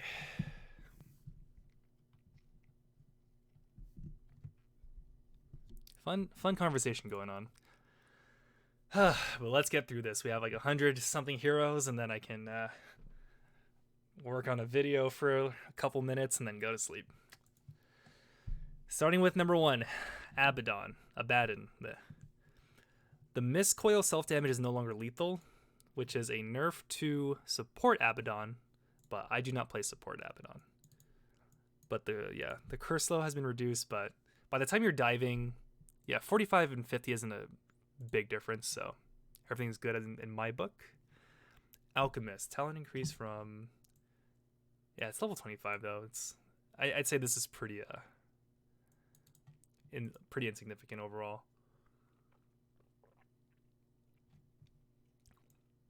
Oh, this talent sucks now. The reduced base attack time was huge, but 60 extra movement speed isn't that big in the long run. Okay. Ancient Apparition Scepter is reworked, so now Chilling Touch has no cooldown. But Ice Blast now deals damage through spell melee. Okay. So I totally forgive or apologize. I do not remember what Chilling Touch is. It's been a long time since I played him. Down a dark road I go. Oh, it's his passive. Does that make him a carry now? Oh, he's so annoying now.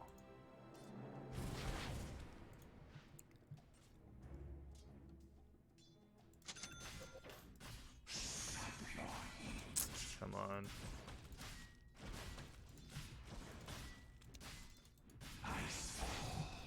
Yo, that's really annoying. That's a huge range too. Attack range bonus of like 240, slows, extra damage. Here, let's max it out. That'll help you keep an eye on things. Where'd it go? There it is. Buy any of these.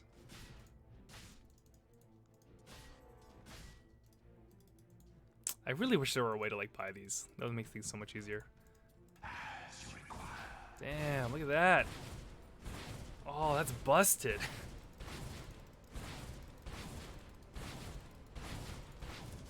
$90 mana each time though. Kind of bad, but damn, look at that. Okay. I don't think that's better than his old Ags. This is demonstrably worse, but yeah. Anti-Mage Mana Break now also burns 2, 3, 4, 5% of the target's max mana, which is, yeah, that's oh man. Oh, in heroes. Protect your assholes. But it only has half effect by illusions. Mana Void no longer pierces spell immunity. The scepter duration has increased, and whatever. Yeah, this is going to be bad for everyone. Damn. It makes Ratty Anti-Mage, I think, like, there's no buff to Rat Anti-Mage, but like now he's more encouraged to hop on someone, Abyssal Blade them, and like pop them. Arc Warden's Tempest double duration has been increased. Not bad. And the Spark Wraith damage has been reduced. Counter Helix has been improved. Oh, nice. And the chance has been reduced, though. Okay. Yeah, no, overall buff. Culling Blade now deals damage to spell immunity. Okay. This is one that I need to like actually sit down and think through. Oh man. Ugh. Oh yeah, let's play Fortnite. So Bane. Enfeeble is now a passive. Your abilities now place an Enfeeble debuff on the target, reducing their status resist by blah and magic resist by blah for 8 seconds. It's been moved to the third ability. Brain Sap now heals for as much damage as the target takes because the damage type has changed from pure to magical. Yes, I get that. Brain Sap's damage increased to 400, but it's magical now, so it's actually a pretty good buff in theory. Fiend's Grip now deals damage to spell immunity. Attack speed reduction to 20% lifesteal. Change from enfeebleness deals to... Oh no, they took away the fun stuff. But let's see. Worst case scenario. Bane.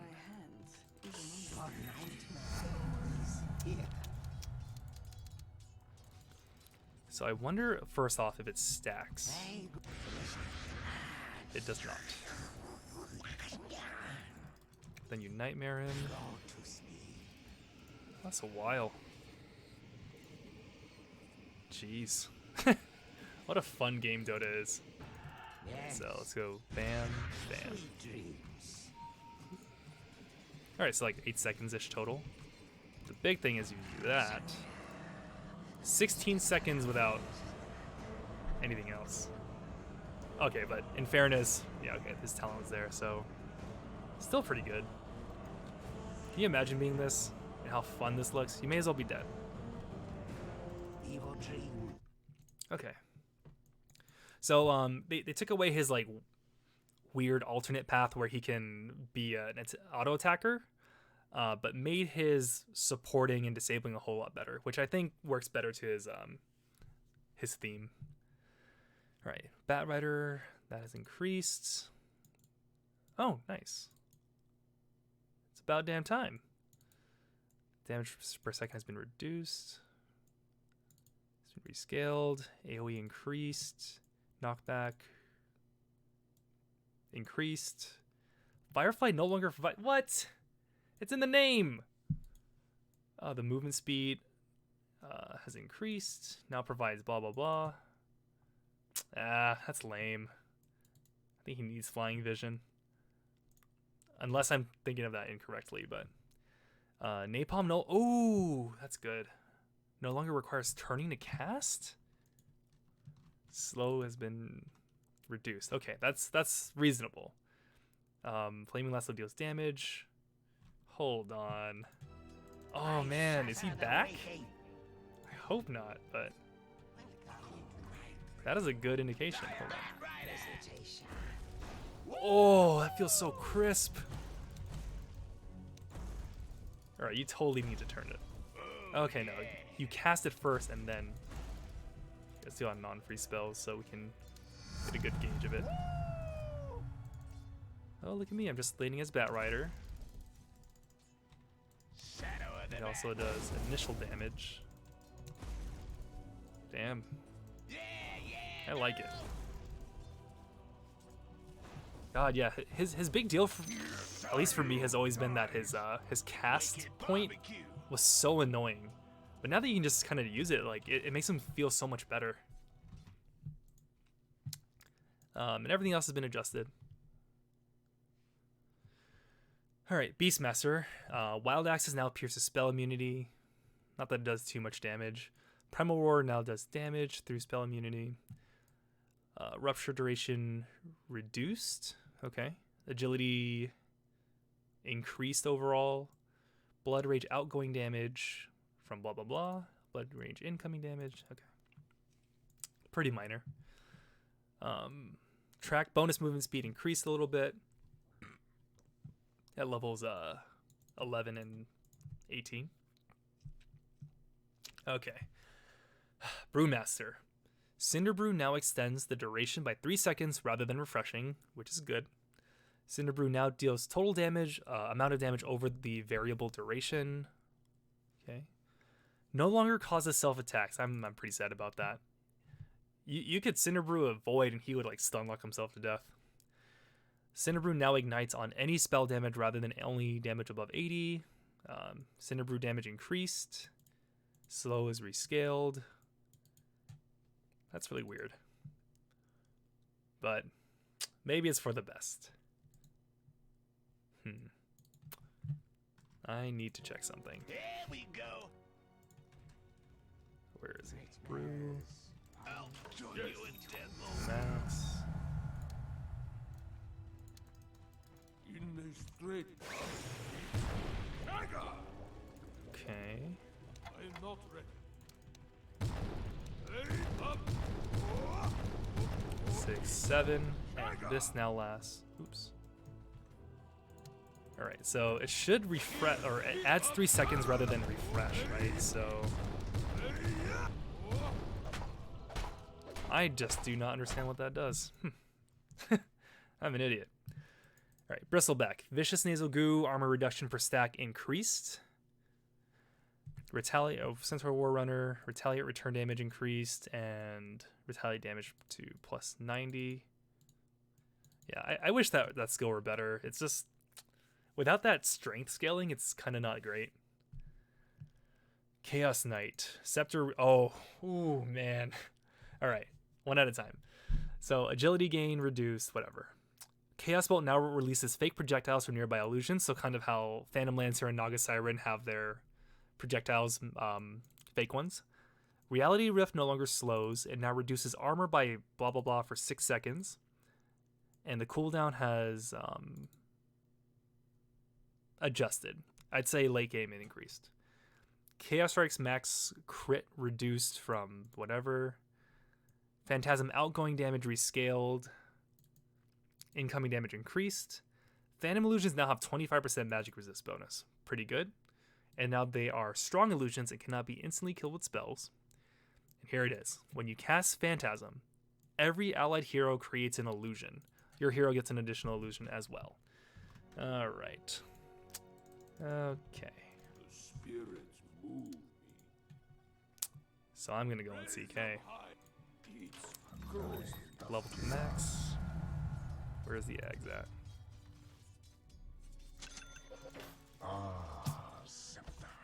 Dash create.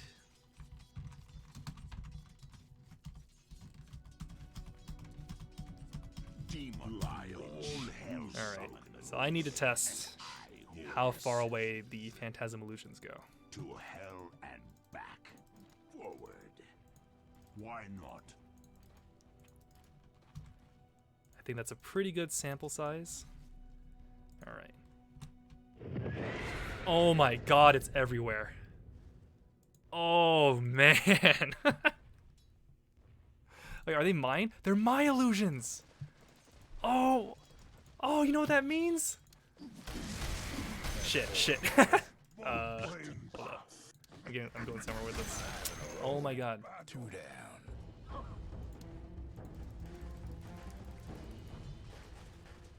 No, stop. Okay. Let's refresh. Let's ult. It means you can do this. Oh. Oh man. Oh, that is gonna be fun.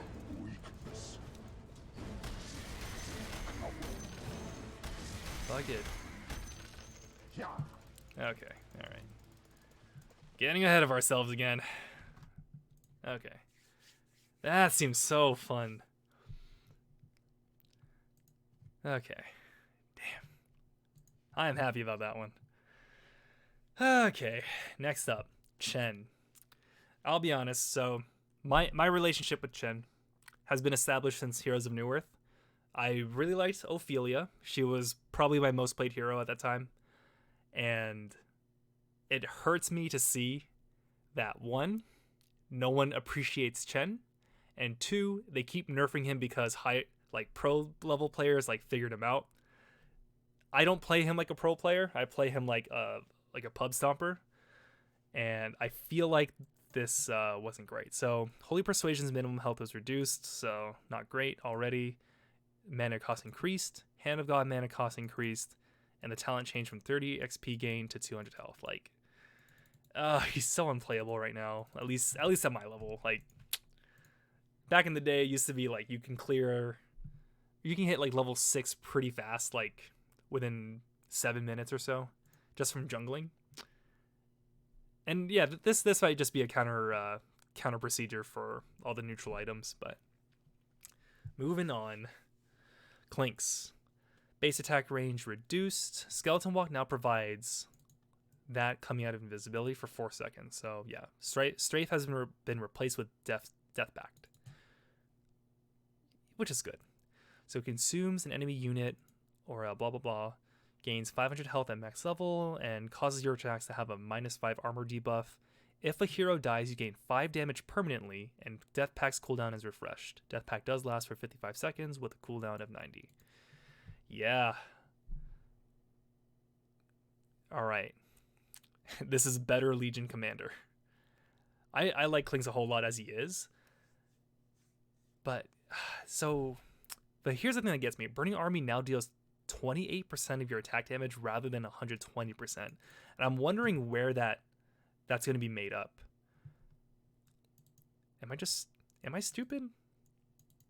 Yeah, that is such a nerf. I don't know what's going on with that.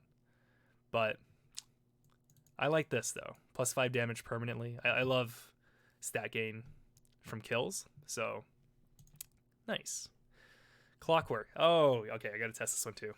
So Hookshot now deals damage through spell immunity. Cooldown has been reduced to 30 seconds, which is pretty good. But his Scepter has been reworked. It used to make his cooldown 10, 12 seconds on his ult, but it now grants you overclocking. This refreshes all of your abilities, granting you 40% movement speed and 200 attack speed for 8 seconds. After the duration expires, you become stunned for 4 seconds. So Blitzcrank-esque, but let's see. So removes... Dang it. Yes. Select new hero. Alright, level to max. So normally your whole combo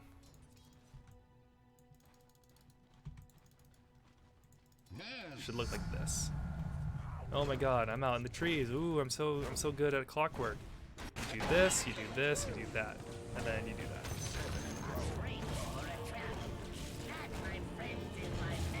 Oh, that was weird. So now, with Agnum Scepter, you get overclocking. And this gives you more movement speed, attack speed, and self-stun. Okay. So you'd want to do this. Bam, bam, Q, overclock. Maybe do this again. Do another one. Oh, man. And then at the end of it all, stun yourself for 4 seconds. Okay. It might be a little bit too much of an investment, like either in mana or something else, but you should be able to like pick off a target if you do that correctly. Let's see. Not bad. Yes. 8 seconds is pretty long, now that I've done it like that. Let's see. So realistically, you'd have phase boots. Is that it? Maybe Yules? So you're already moving at 424 move speed. You have an enemy axe.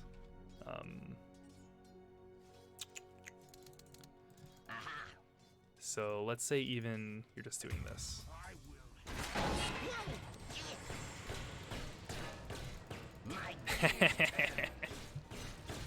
Oh, that's great. Yeah, that self-stun at the end of that is gonna cost you. That puts like a huge target on your back, but maybe if you like activate Blade Mail before it happens, it'll be good. Here, let's respell. Right. So you see this duration here. Yes. Oh no, look at me, I'm so good, and then bam. Okay. Okay, yeah. I think that makes it a whole lot better. Okay, nice. Alright, Crystal Maiden. Base mana regen increased from 0 to 1. Thank goodness. The Arcane Aura self-mana regen has been readjusted to double on yourself. Yeah, I think that's about the same, if I'm not mistaken. Maybe she has like a talent or something that changes it. But Arcane Aura now also provides 4 to 6, 8, 10% magic resistance and double on yourself. So at least when you're using your ult, you're surviving a little bit longer.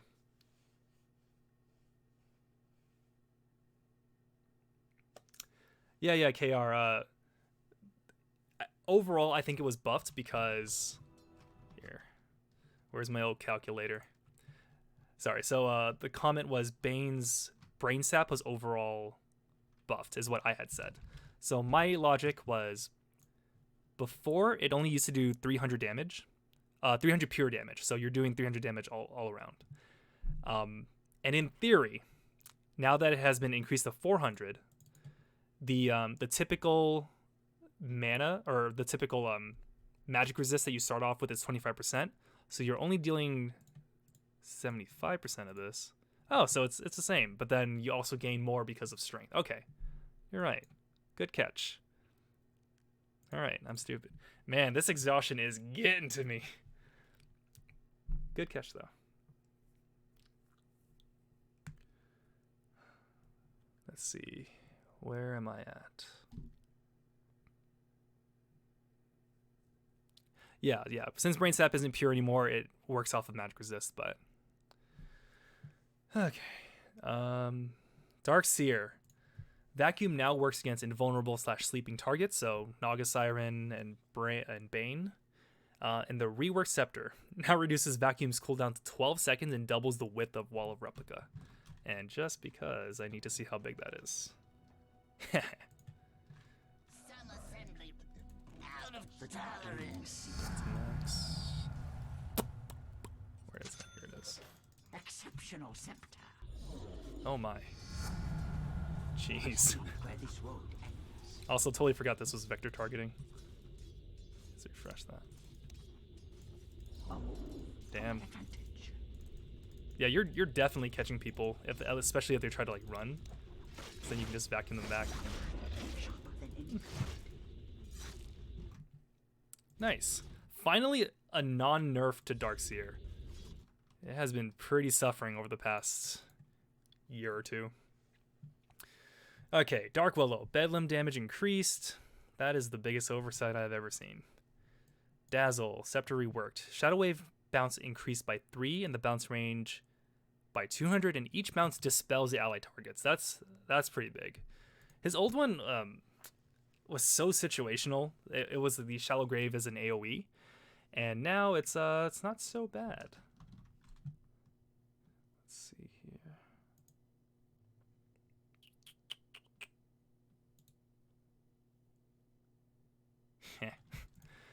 Okay. Death Prophet base int increased by 3. I'm hoping she gets something good soon. It's been a while. Disruptor Thunderstrike now applies 0.1 second 8. Oh man, that's really annoying. Level 10 talent increased. Okay. Doom. Base damage increased by 3.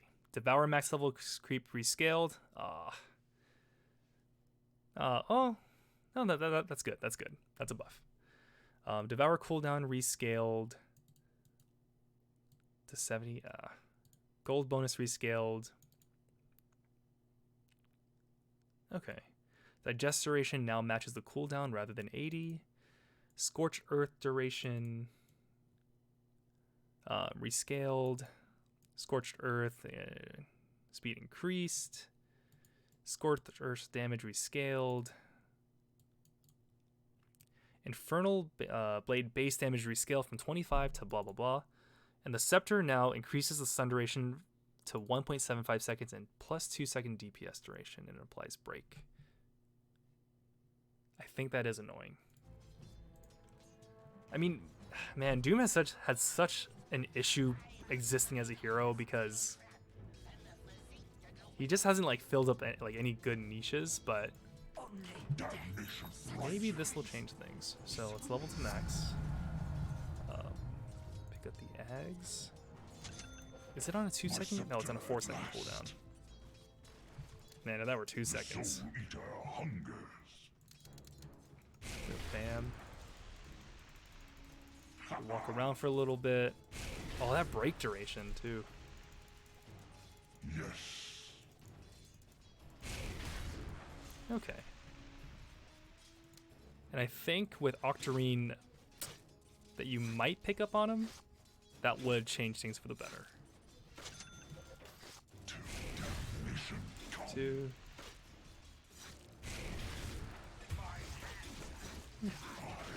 Looks pretty good, I think. Yeah, but I don't know if that's gonna change Doom as a hero. He's been pretty irrelevant for a while. Here it is, Dragon Knight. Elder Dragon Form Scepter now provides flying pathing. About freaking time. And the 210 gold per minute has been changed to 20% cooldown reduction. Yeah, that's a good one. Okay.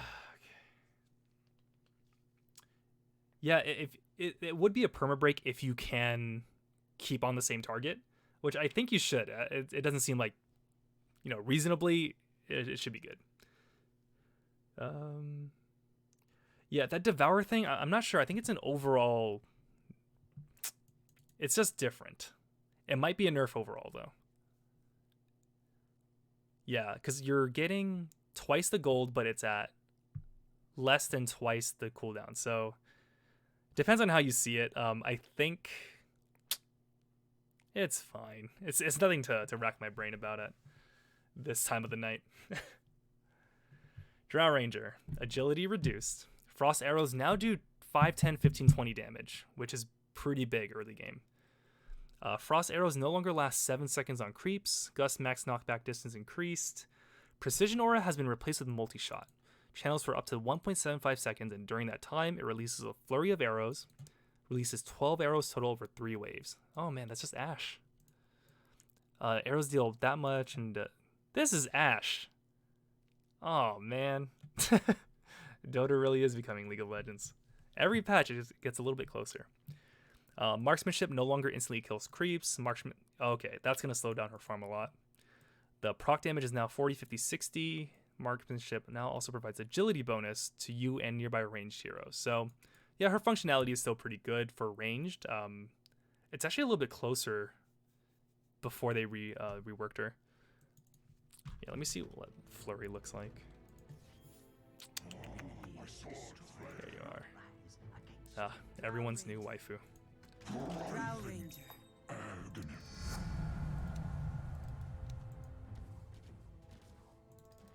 Okay. Good enough. Pretty interesting. This free spells it. Way ahead of you. Wait, so... Yeah, this is like shockingly similar to Ash. Yes. Oh, cool. There are some things. Right, just to be we sure that aren't meant wasn't to like see, me screwing up. such as tomorrow. Forward. It says 12 arrows, so I assume like if one is used. Yeah, that's being hit by 2. To battle.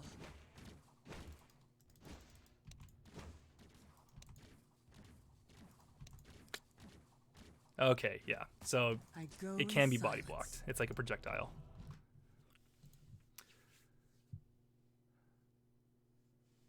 Can't move while shooting. Yeah, that's not the best. Oh, let's check out the slow That actually. was my thought. Can you move? No, you can't. Yeah, it is a channeling ability.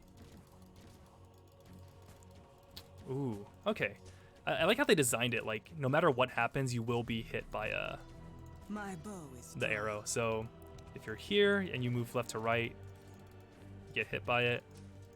Or you can move backwards even. I really like that. Silent as mid- That's smart. But yeah. I think this is good for her. It doesn't give the entire team like such an advantage for no reason, especially if everyone goes ranged. But when push comes to shove, like when it's time to like push down a tower or like team fight, yeah, her new ultimate will provide the agility to those ranged heroes. So that's good. What a good change. Earth Spirit, has he been nerfed? No, he's been buffed. What? That's not normal. Huh. Okay. This is actually pretty good too. 300 extra rolling boulder distance. Earth Shaker.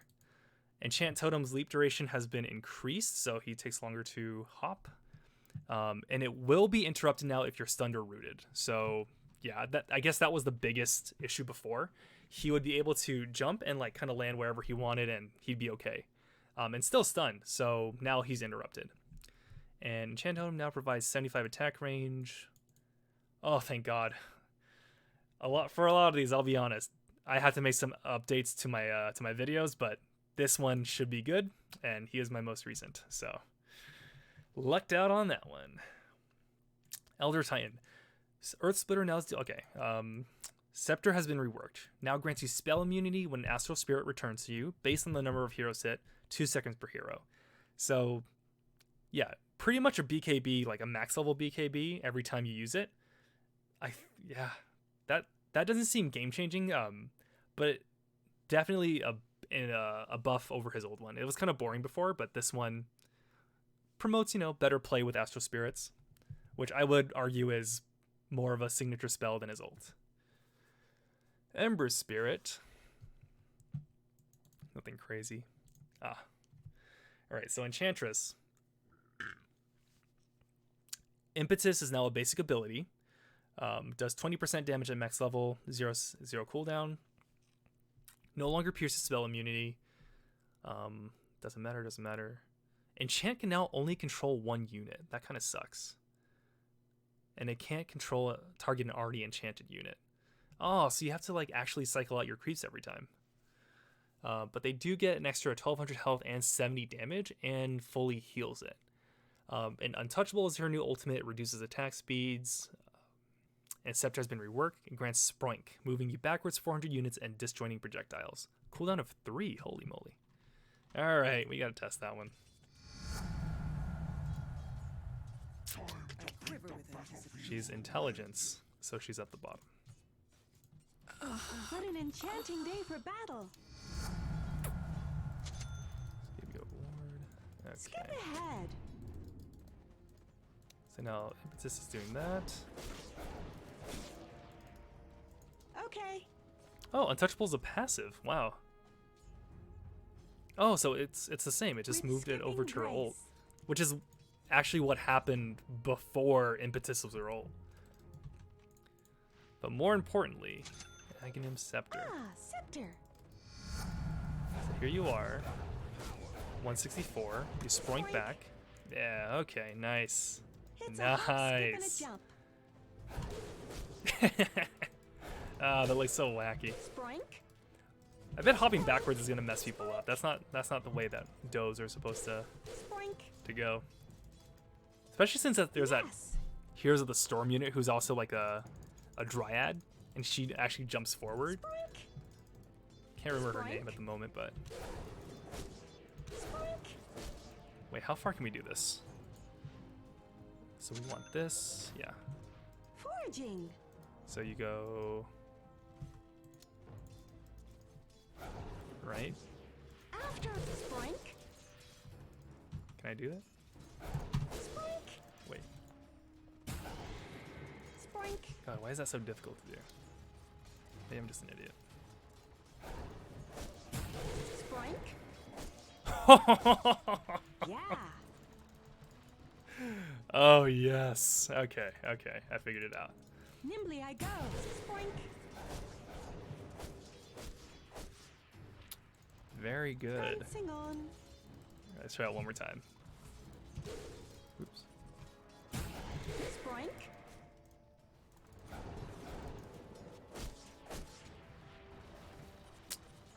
Okay, I like that. You can go on the cliff.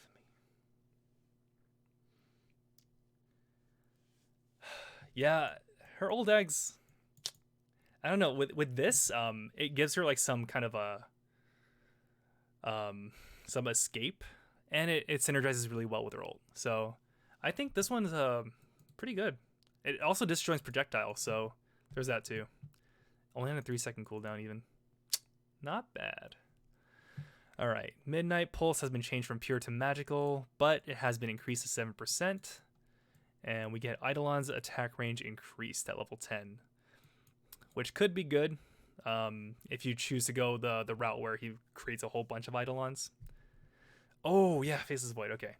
So Time Lock's Stun duration's reduced. Chronosphere cooldown increased.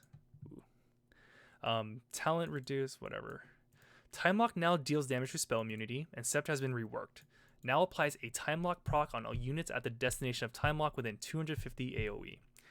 And reworked how time dilation works. Causes spells to progress their cooldowns more slowly. Slows cooldowns by 75%. Okay. I wonder if that makes a difference as far as the timing goes, but yeah, that thing looks fun. Face starts with an F. There it is.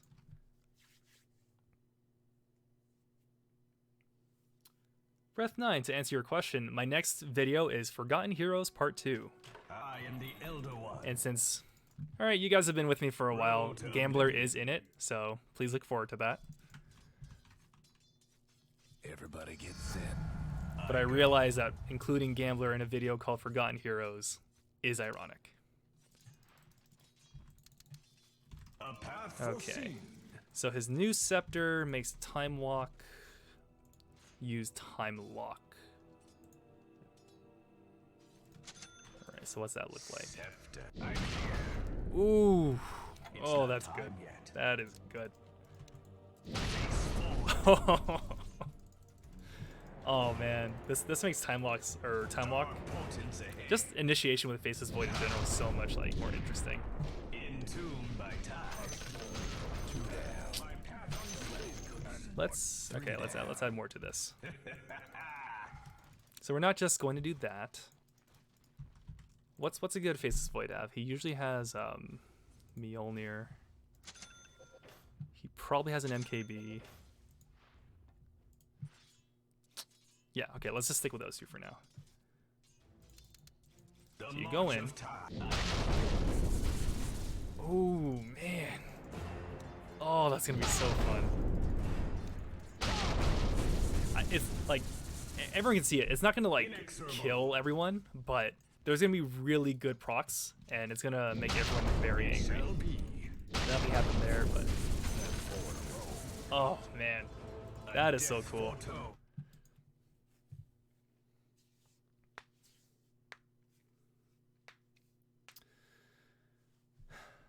Oh, you know what? Okay, sorry. Let's try it with Battle Fury. 3 Battle Furies.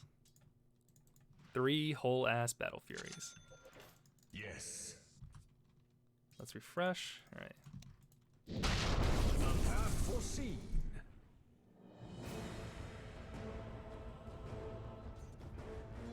This changes things. Hold up. Alright. So let's say you eat your Aghanims, right?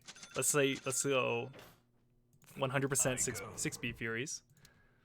And these axes aren't bad. Let's say they have let's say one heart each, just so we can test it. Let's have a 5th one in there. Okay.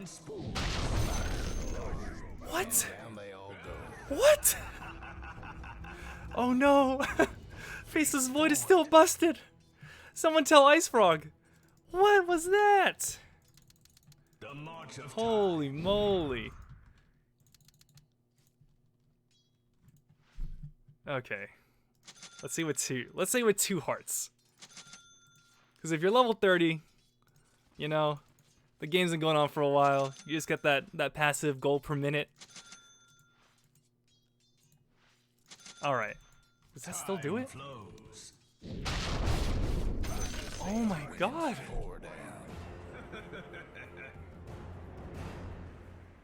How is this okay? This gives 90 strength, 800 HP. He's at 5,000. Oh my god. Yeah, today I learned what. All right, let's do it one more. Let's try it with one Daedalus.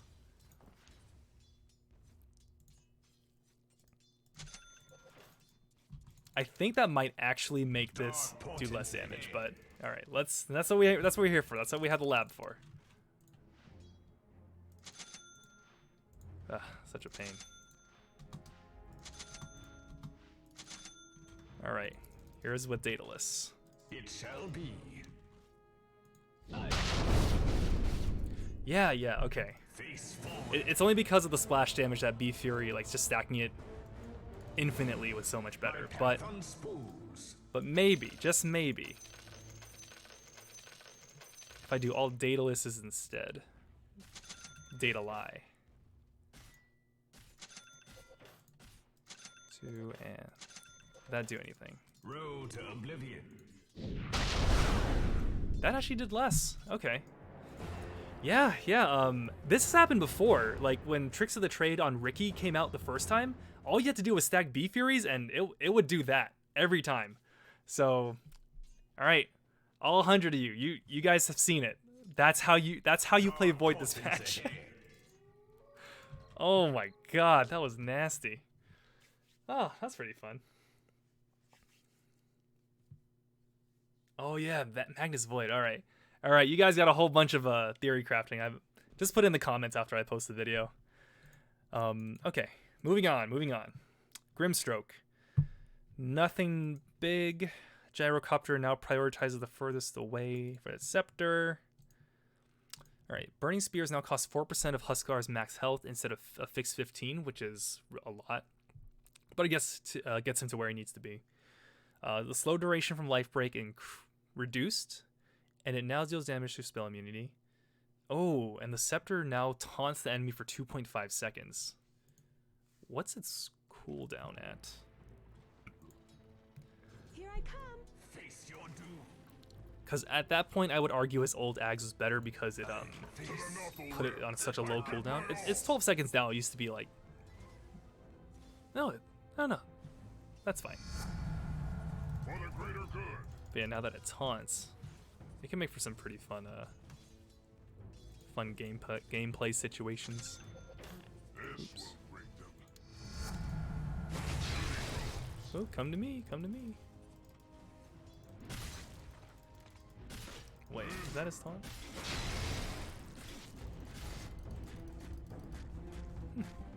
Cool. Alright. Invoker. Okay, this is interesting. So, Invoke's cooldown is now reduced by 0.3 for each orb level. And the cooldown increased from 6 to 7.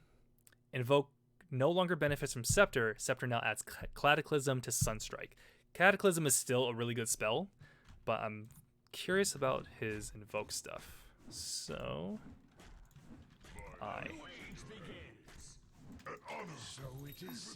okay, so right now we have 7-second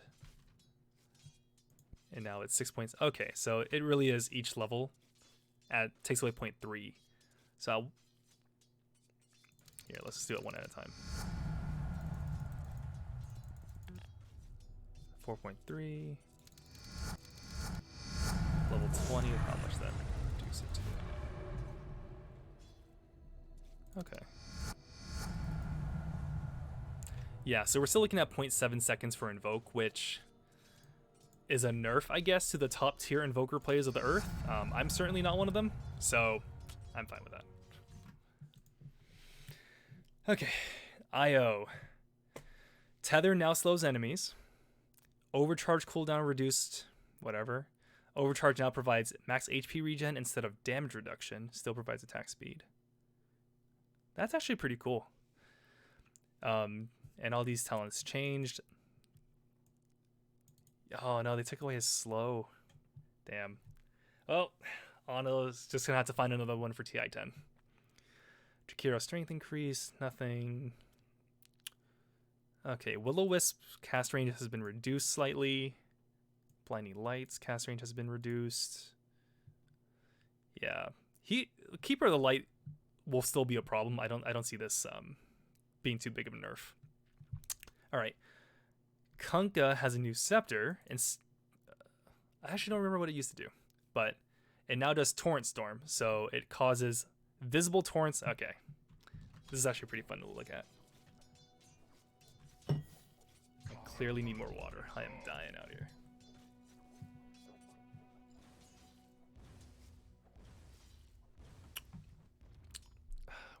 There he is. Conquer is my name. Level to max. Aghanims. So now he gets a new skill. Press D. Jeez. Oh, it's like when you go to Soak City. Yeah, he's already like really strong. Like, I think that's definitely a good Ags. So let's see you go ship. You're not gonna catch everyone, but once it happens, you just press it.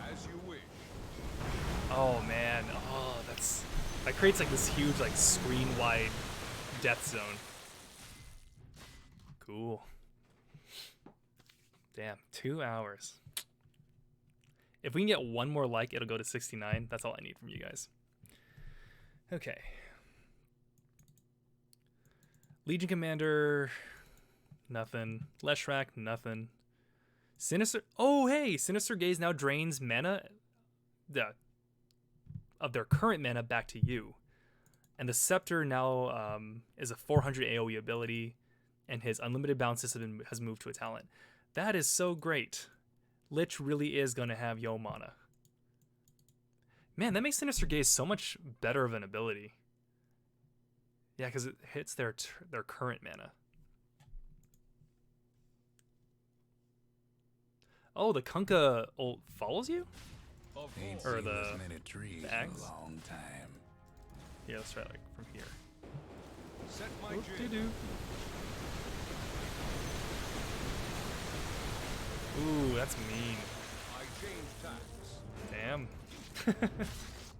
It's either going to be havoc for an entire team or just one person in particular.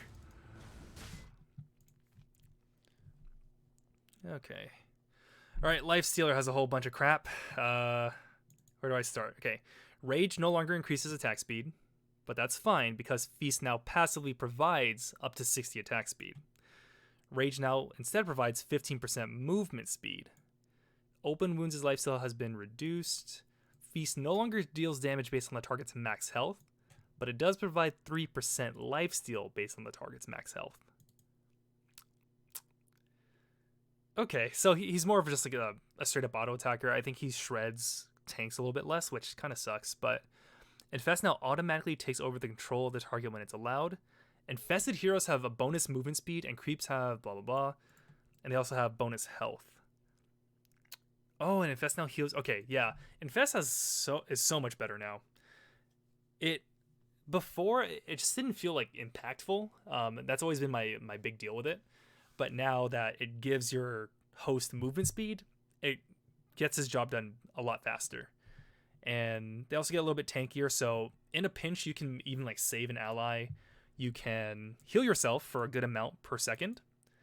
And he has a rework scepter, so it reduces infest cooldown, increases the cast range, causes the infested target get the rage buff for as long as rage does. Gotta see what that means exactly. Full sail ahead. Life. Lost my ceiling. Max. This is just as big of an Aghanims patch as that last one we just had. Crit Hero Lion. Okay, so if you hop in him, he now gets the rage buff? Oh, look at him go.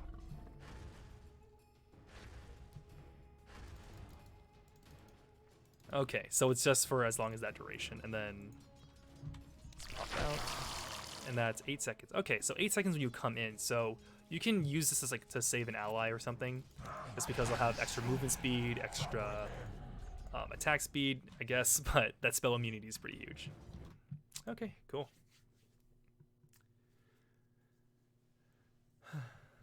Oh man, Lena, nothing.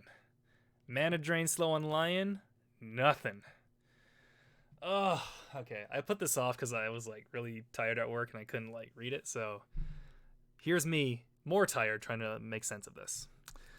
Armor type and attack type change from basic to hero is good. That actually, I think, deals more damage to heroes. Spirit Bearer no longer has Defender. Demolish is at level 1, return and entangle is at level 1. Okay. Entangle duration is up to 3 seconds. Return is now a 3-second channeling ability. Demolish is now the... Oh, his damage has been really nerfed. But... now levels up when your hero does and gains 5 damage per level. So, at level 20 it breaks even. Or 21. Health has been reduced. But... gains 75 per level of your hero. And that difference is... around 15, I want to say. Spirit Bear and Tangling Claws change from physical to magical, whatever. Spirit Link is now passive. Spirit Link no longer heals the Spirit Bear when Lone Druid takes damage, or deals damage. Spirit Link lifesteal reduced.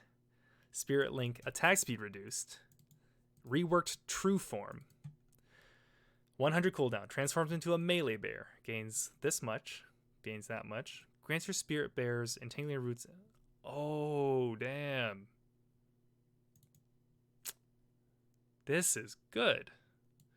Savage Roar now recurs both you and your hero when you cast it on either. Wow. It's been a long time since I played Silly Bear. So I just gotta check. Oh, his name's Lone Druid. The siege shall be sold. Alright, lowest level to max. Bring Spirit Bear out. Has 4,175 at level 30. Spirit Link. Okay. Yeah, Savage Roar is the one that makes him flee. Okay. So ideally, what happens is you transform into a bear, gains. With no items, you're at 4,870. Yeah. And I think you kind of just root one person until they die. Really? Wow, that PRNG, man. What's the chance to root? 20% chance. How many is that now? You should have known. I like that. Back when Lone Druid was like Sniper 2.0, I thought that was... I really didn't like that. I always loved him as like him and his companion kind of gameplay. And yeah, this that's a really good change. But that transformation back into this form was kind of lame. Yeah, so he still has Savage Roar. And I think it works for both him and his bear. So if you do it here, both of you do it. Wait, I can do that better.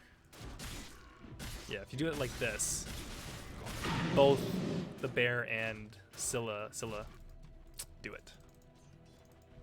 Neat. Okay, Luna. Base stats are increased. Moonglaive now crits.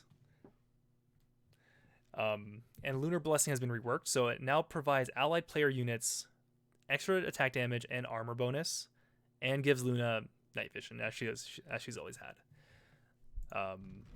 Let's test this out too. I don't think this is so much of a test. I just like playing Luna.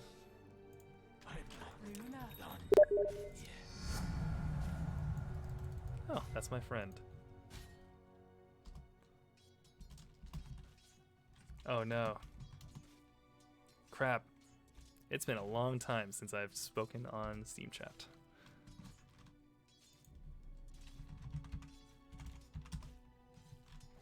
Okay, where was I? Far the night. So let's get MKB, dataless. Red moon. Okay. Yeah, not too major. Oh man, didn't know I had all these guys to test on.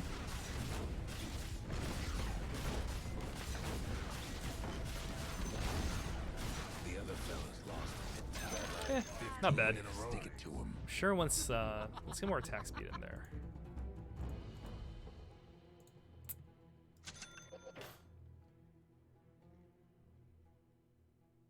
We ride. There we go. That's more than ask. Okay, but I think I like the change. Her the last Lunar Blessing that she had wasn't my favorite. So just having like straight up attack damage and armor I think is really good. Oh man, Lycan. All right. Howl now causes all enemies within 2,000 to have reduced armor and less base damage. Howl is now cast around your wolves as well. That's not the fun part. Scepter now grants a wolf bite. Target an allied hero to convert them and provide shape-shift properties. Both of you grants both of you 30% lifesteal, and if you one lifesteals, the other one lifesteals as well. Let's just, yeah, this requires me going on the terrain.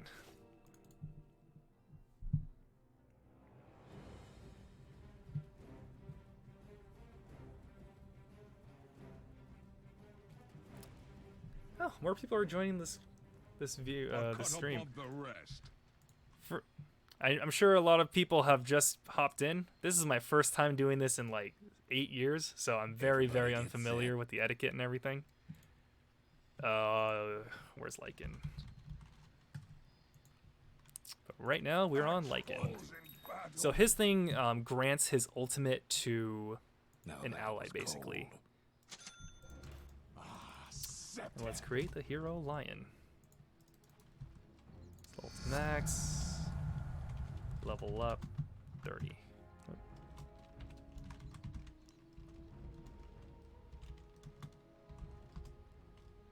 Whatever.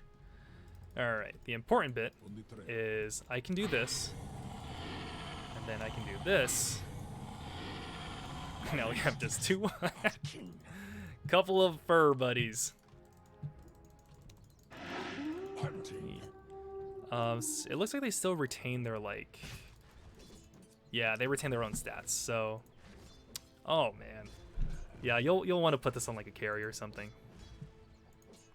Can they still use their spells? How can I abuse?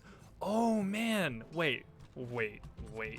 Create hero Bat Rider. Right. Level up. I think it is LVL up 20. Level bots. Anyway, I think you can bite Bat Rider, give him Flaming Lasso, and then he'll be able to drag someone. That's what I was getting at. Anywho. Oh yeah, Alchemist. Yeah, but you also, yeah, so both you get 30% lifesteal and each other heals each other. All right, Magnus. Again, oh, it's only halfway, damn it. Okay, shockwave full distance. So cleave damage has been reduced. Oh, that's pretty big. And power damage reduced. Power duration increased. There it is. Power now provides double effect when casting yourself, and his scepter is now Skewer is reduced to 4 seconds, cast point by half, and removes mana cost. I love a good 0 cast point. I gotta see how that feels. Behold the horn of Magnus. Behold the horn of Magnus. So just for reference, this is what it looks like now. There's a little stomp before he goes in. And with eggs. Oh, it's like, ooh, that's pretty fast. There's gonna be a lot more fails of the week involving this, I guarantee you. Okay. Next up, Mars, aka Ricardo. God's Rebuke now adds, ooh, a 40% slow.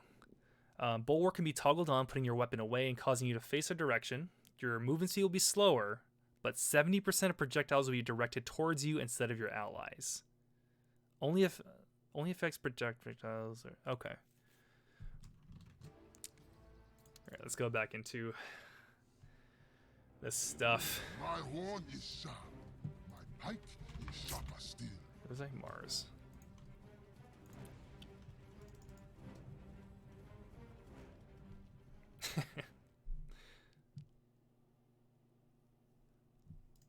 I've turned over a new spear. Okay, select enemy hero. Let's say it's sniper. No, we need to see their attack animation. Everybody get set. Let's say Drow. This way. Then we'll create a little lion. Move out. So let's see, this happens. Okay, wow. Yeah, so even if these drows are attacking the lion, the bulwark will redirect some of them, which is pretty neat. Oh, and he faces one direction. Cool.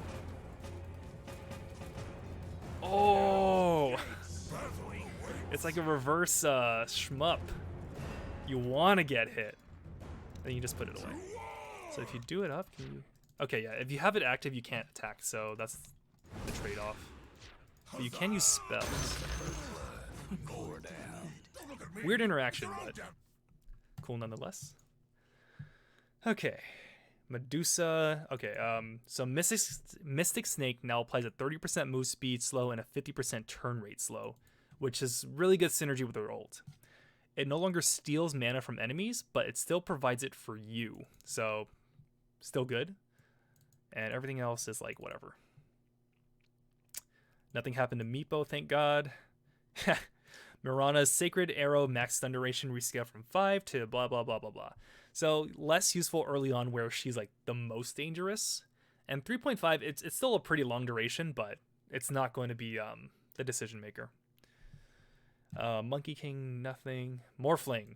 Morph no longer has 2 different health and mana amounts. The percentage of health and mana is maintained between both forms. That was so annoying to deal with.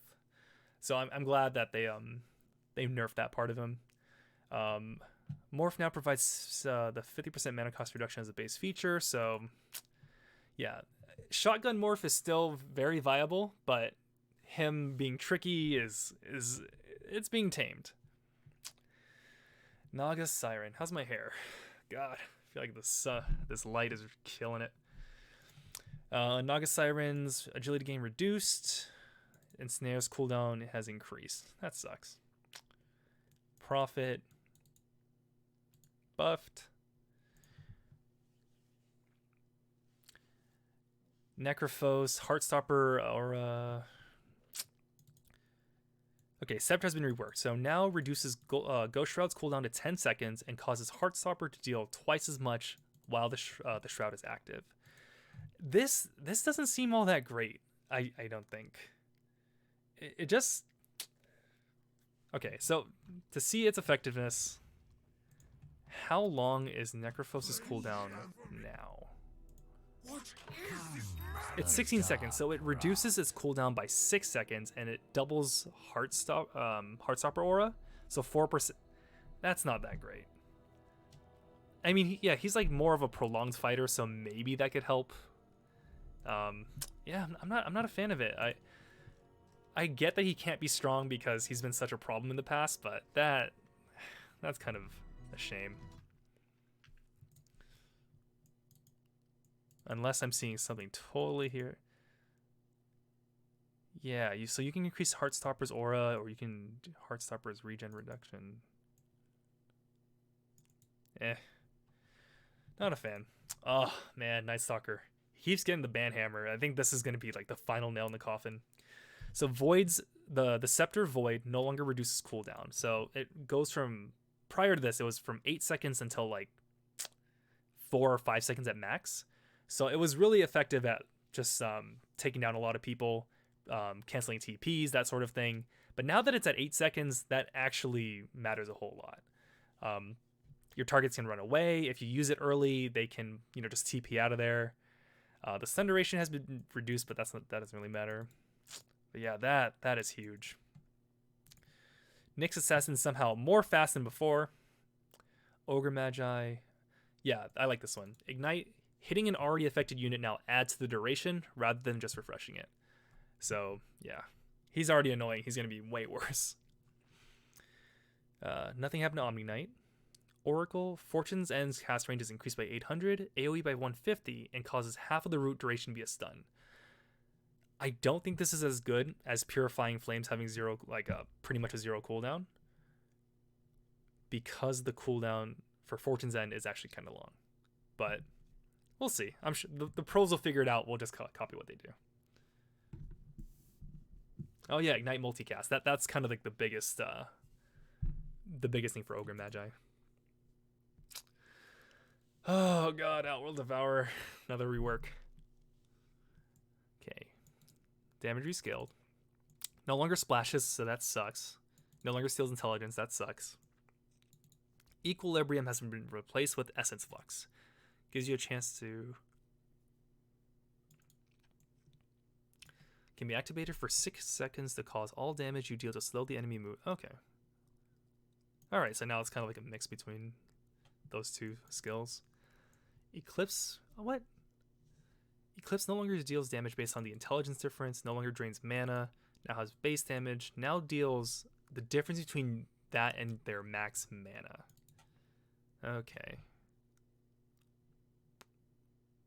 That's definitely better, right? It's kind of hard to say. Yeah, without running the numbers or anything. But Sanity's Eclipse now provides a buff that charges increase your max mana by that per charge. You gain 1 charge per... Okay. And 3 per Astro. There it is. Yeah, so I can see this doing a whole lot, especially late game with that new Bloodstone. But yeah, someone's gonna have to run the numbers, and it ain't gonna be me. Nothing happened to Pango, nothing happened to PA. Phantom Lancer, Scepter, Phantom Rush agility bonus duration reduced from 2 to 1.5. But the speed boost is now always available when attacking units, regardless of their cooldown. I think that's good. Puck. Fix the bug chat. Wait, the cause word. Oh. Waning Rift now has a 350 cast range. Moves you to that target and silences there. Oh, wow. That's nice. Dream Coil deals damage.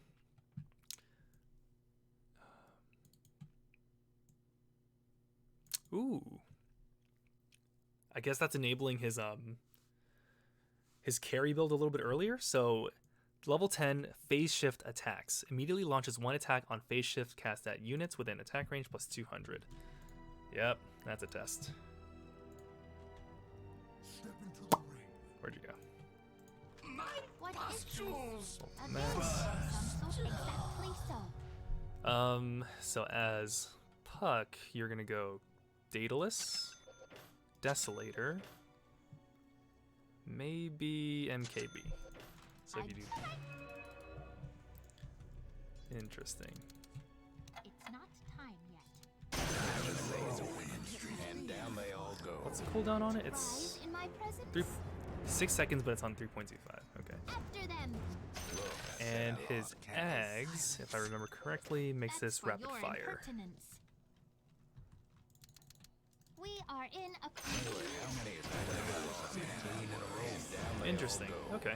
You took that jig Yeah, too far. that I think that's really good. What's the other one? 200 cast range? My Could be move, good, could be. silence. Oh, what's the cast range on this? Pretty decent. Okay. Commendable Is Puck notion. finally playable? More than 47%? Yeah, and in fairness, that second blink is like pretty short range, but yeah, he's like way slipperier. And that phase shift attack, I'm curious to see how that goes. It's just nice that he has an extra like thing of damage now. Pudge, okay. Flesh heap health regen reduced. The rot self damage is no longer lethal. That's big. Yeah, so like late game when it's kind of harder to kill him, he can't deny himself anymore. Rework Scepter, so reduces Dismember's cooldown to 11, allows you to target an ally with Dismember, instantly swallowing them in your belly and healing them for whatever amount per second. Very So what well. I want to know is if that is shared cooldown with the damaging portion. Taken before my time. Is that enemy? Okay. So I buy an eggs.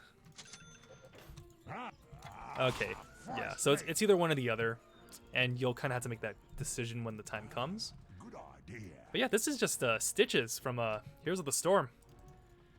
Every day we move away further from God's light. Yep. But yeah, they also heal a pretty good amount while inside. Let's level up a little bit. Hi, hi. Ah, fresh meat. So he's at... So as you're nestling him in your bosom... Does that last for however long he feels like? I suppose it does. But can you do this as well? Fresh meat. Alright, solid. Yes. I think that kind of took on Phoenix's old scepter. Could be his current one. It's been a while. And it makes it a little bit better. So yeah, and on Pudge of all people, like that's good. He's not supposed to help teammates. Okay, Pugna. Nether Ward now applies 50 base damage to spells that trigger it. The scaling is whatever. Nether Ward now only procs against things that affect magic stick. Oh man. So that means like Drow's arrows and like Silencer's glaives, they won't be affected by it. Man, that's lame. That was always the best, like when someone had like a passive thing that cost mana. Man, I don't know. Could be good, could be bad.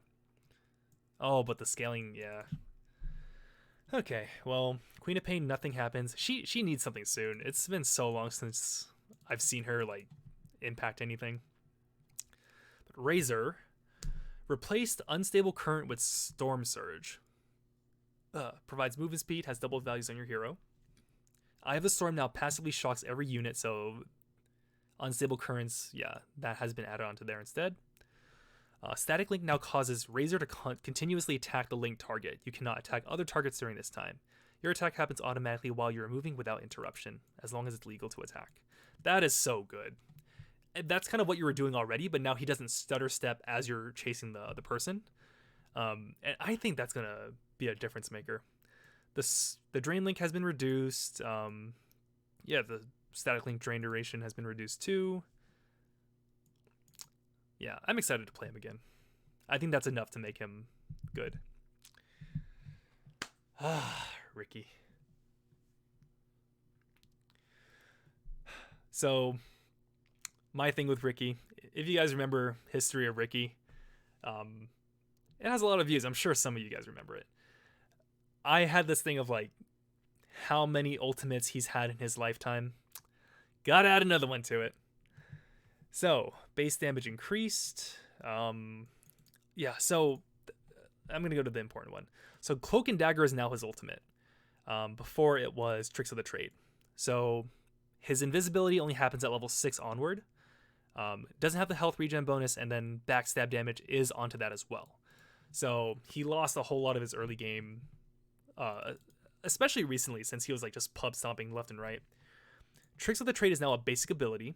Attacks 4 times over 2 seconds, dealing whatever. So functionally it's the same, it just lasts a whole lot less. But if you have a Scepter, it increases the duration, adds 2 attacks, and you can tell yeah, so you can still pocket Ricky. But man, that's rough. Oh, Blink Strike has 2 charges. Yeah, Smokescreen, like the reduced, it's a miss. It doesn't reduce vision, it no longer slows. That killed the poor boy. Well, that was good while it lasted. We can't have heroes like Ricky running amok. Let's see, Rubik base armor increased by 1. Nothing. Requiem of Soul's final radius no longer reduces attack damage.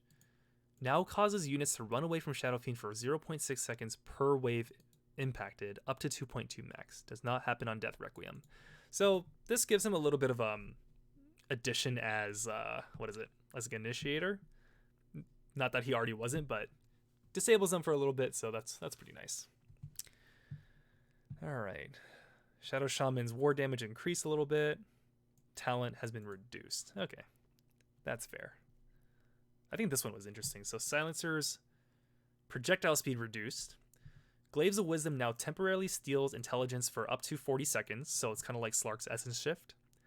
The Glaives damage has been reduced, but Last Word now deals damage based on 3 times the difference between your intelligence and theirs. And then with Scepter reworked, Last Word becomes a 600 AoE spell. This definitely opens up the door for carry Silencer rather than support. But yeah, this I can see this being super annoying early game. If you just max this out, I mean, I max it out anyway. Yeah, like just not having that mana pool to like kind of deal with the problem is it's gonna be annoying. Skywrath, nothing. Slardar, nothing. Oh no, that increases his puddles a little bit if it's his Scepter. Slark, Pounce now has 2 charges and travels double the distance and speed. Not bad. Definitely works better late game, I think. Sniper. Let's see. Scepter now reduces cast time on Assassinate and causes it to disable the target for 1.8 seconds. And then it changes the assassin. Okay. Damn. That is annoying. I wonder what it means by disable though. Does it mean stun? Someone needed a butcher. A likely way to pass a fraction. Sniper. Where is it? There it is. Easiest shooting. It does mean stun. That is pretty long too. Wow, they gave Sniper a disable? In all my years of picking this man. Wow. Okay.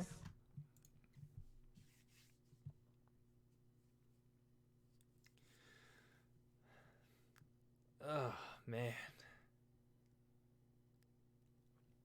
Yeah, I'd say Silencer is more of a support than a carry. Like, you can go carry Silencer if you farm and you do well early game, but yeah, he's like a transition. He's like primarily support and then goes carry if the situation calls for it. But anyway, Greater Bash now deals damage. Another Strike now. Okay. They've not touched Spirit Breaker, which is a good sign. I love him. Ooh, Sven. Okay. All right, Warcry causes allied heroes within 700 range to have increased armor and damage, and you increase your movement speed as well. Last 8 seconds, whatever. Rework the Scepter. Stormhammer now gains 500 cast range, and you travel along with it. Upon impact, it hits automatically lands an attack on the primary target. Ooh, this is so fun, so funny looking. I don't know if this is gonna make him good, but it definitely makes him funny. All right, so here's what we have so far. Let's give you a whole bunch of. All right. So under normal circumstances, that is what Stormbolt does. Now, That'll help you keep an eye on things. pretty decent range, all things considered. Now, we get an Aghanims. First off, huge range. Oof, look at that. And now you fly along with it. Oh, that looks so goofy. Let's see if I can make this like a history of spend intro right now. Look at this. Okay. Okay, so we're at a pretty good spot. So we'll do... Ah, shit. Okay. We'll try one more time. If it doesn't work... no, we can do it like this.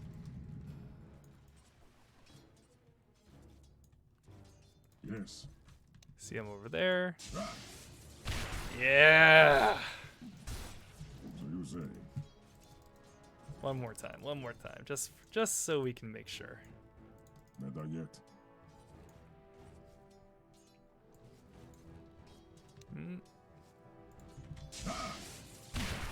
Ooh, perfection. That is everything I've ever wanted. Aye. Okay. Anywho. Techies. Proximity mines now has 3 charges. Oh, no. Scepter now also causes your mine's cast range to be increased. That's going to be annoying. Side blades, spill width increased. Ooh. Blitzspanks will be very happy to hear that. Psionic projection cooldown reduced. Wow. Not bad. Terrorblade. Reflection is now an AoE target ability. Okay. Conjure image. Incoming damage reduced. Not too big a deal. They just shifted this because of that stout shield change from earlier. All melee heroes have 8 damage block now, so that's just readjusting. Nothing's changed there. Nothing. Tree grab. Okay, so tiny tree grab no longer has charges. Now causes you to move 25 speed slower. Causes bonus damage to no longer work on denies. Building damage reduced. Oh man, yeah, that movement speed slow, kind of annoying. It's good that he doesn't have any charges anymore, but yeah, overall, I'm not a fan of it. And this is coming from someone who's played Tiny for a very long time.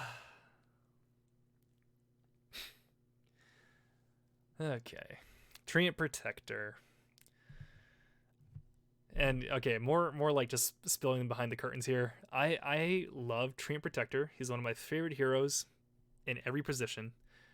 And I have been dreading coming up with his like Dotaology episode because he's had so many reworks and they just gave him another one. Okay. Living Armor has been reworked. It's now a spell. It's like a cast range 700 cast range spell. Always 8 seconds. Provides armor and restores health. So super boring. Leech Seed has been reworked. Self-cast spell drains the life of a random enemy within a certain range and restores your life. Enemies are affected by a slow. Looks like, yeah, one random enemy. Nature's Guise has been replaced with Nature's Grasp. So you target a location, creating vines along the way. If any vine touches a tree, all the vines have more of an effect. Vines slow enemies down and deals damage per second, half damage to creeps. Overgrowth now deals DPS as part of the base skill instead of Scepter upgrading it. About damn time. It's so annoying having that skill and no damage associated. But let's see what the vines do. Tree. Lead my grave unmarked. Max. Okay, so this still target. Okay, so it still targets buildings. Yeah, so if you walk through, you're super slow, and then the idea is you leech seed on top of it, and you're very, very slow. Yeah, I gotta say, I'm not a fan. He just doesn't like go invisible anymore. It really changes how he plays. Man, why is it always Treant?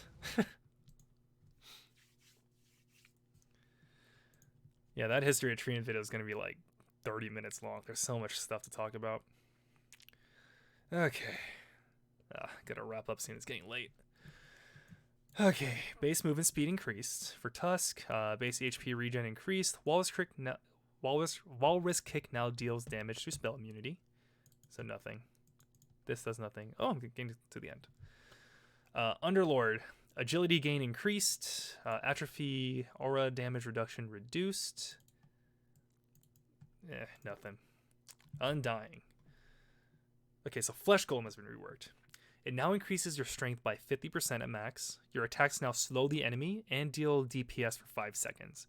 Zombies do double damage to a unit under the effect of the attack debuff. I like that so much.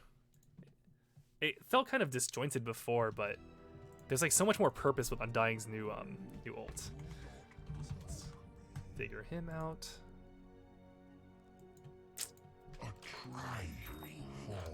Max. Okay.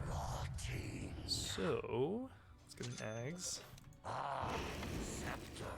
Free spells. All right. This is a really good scenario where I have a whole lot of strength stolen. So now I will ult. Damn, look at that. Then you can summon a zombie. Now they deal extra damage to it. Oh, you move really slow when you get attacked. Damn. That's gonna be good. Ooh, man, his ult is so good now. So is DOT passive, I'm telling you. DOT is the best mechanic in this game. Okay. Next, Ursa. Earthshock now causes you to jump 250. What the hell? Why are they doing this? It's only 250. No, it's good. It's good. Against all strife. It's like little bunny foo-foo. Oh, it does a little hop.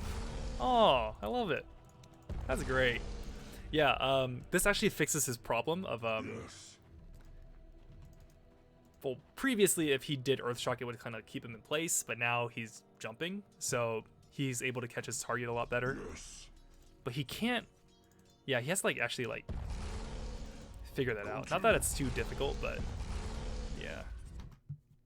Okay. Whew. All right. Vengeful Spirit, another rework. So Vengeance Aura has been reworked. Now provides extra attack range and up to 16 primary attribute to player units. So kind of like Luna's passive right before this patch. So she still makes an illusion. Nether Swap now works against invulnerable or sleeping targets. Scepter has been reworked. Nether Swap now fears enemies where you land in an area for 2 seconds. So that's more for her sake than anything. I just remember back in the day, her gameplay was build 2 bracers, swap, and pray for the best. With this, it at least keeps her alive, especially if you have the scepter. But yeah, it's just not as good as the last scepter, where her illusion basically counted as another hero. So yeah, kind of disappointing, but maybe people can find something good from this.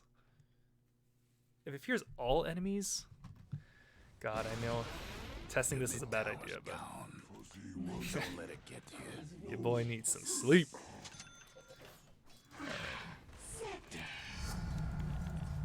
Can't target creeps. Okay. I wonder though.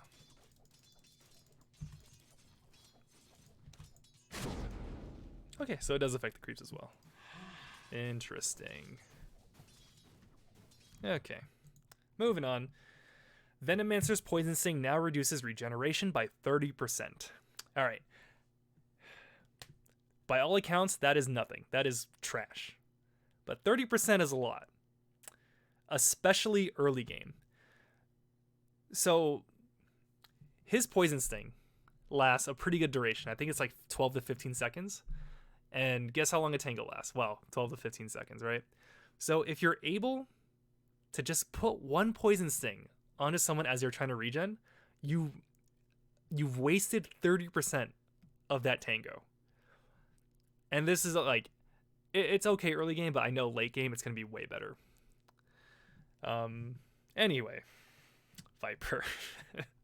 That's me and DOT passives. I just love them a lot. Okay. Anything else? Looks so silly. Okay. Viper. Base attack speed increased. Poison. Okay, so poison attack speed reworked. Reduces magic resist, movement speed, and deals DPS. The debuff can now be incremented up to 5 times, each time refreshing the duration. Lasts 4 seconds. Damn. That's pretty good. Nether Toxin. Okay, so Nether Toxin is no longer like the big... Oh, that really slows him down. Increases damage the longer the target remains. The break... Okay. Damn, okay.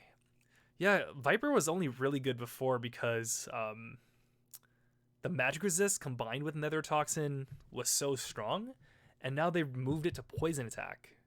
So there's more of an incentive for poison. Oh, man. Oh, no. Viper's dunzos. He's been trashed for so long. Like, I actually liked playing him when he was like the most busted thing on the block, but that's a shame. Visage. Stone form helper ability. Now targets an area, causing the closest familiar to the... Oh, crap.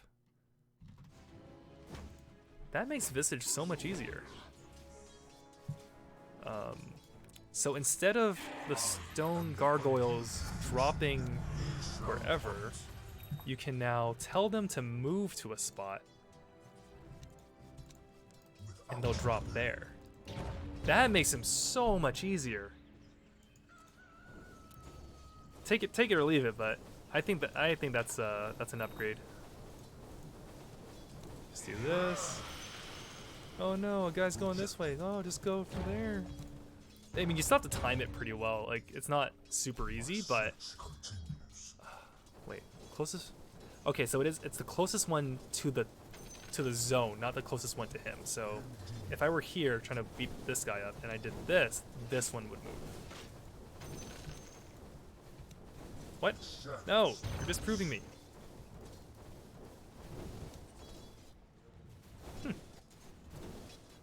Okay, so it is the oh, okay. If you're chasing someone down, I think it'll work, but that's disappointing. Okay, next up. Yeah, so the spell immunity for Chaotic Offering Golem is now 100% magic resist, which is functionally the same thing. I think they would get stunned now, though, so kind of sucks, but you can't just clear them out. Oh, what? That's booty. Hold up. Shikuchi no longer grants haste and now removes the speed limit, causes you to be unslowable, and grants you 225 move speed. I think that actually... Let's just put it to the numbers.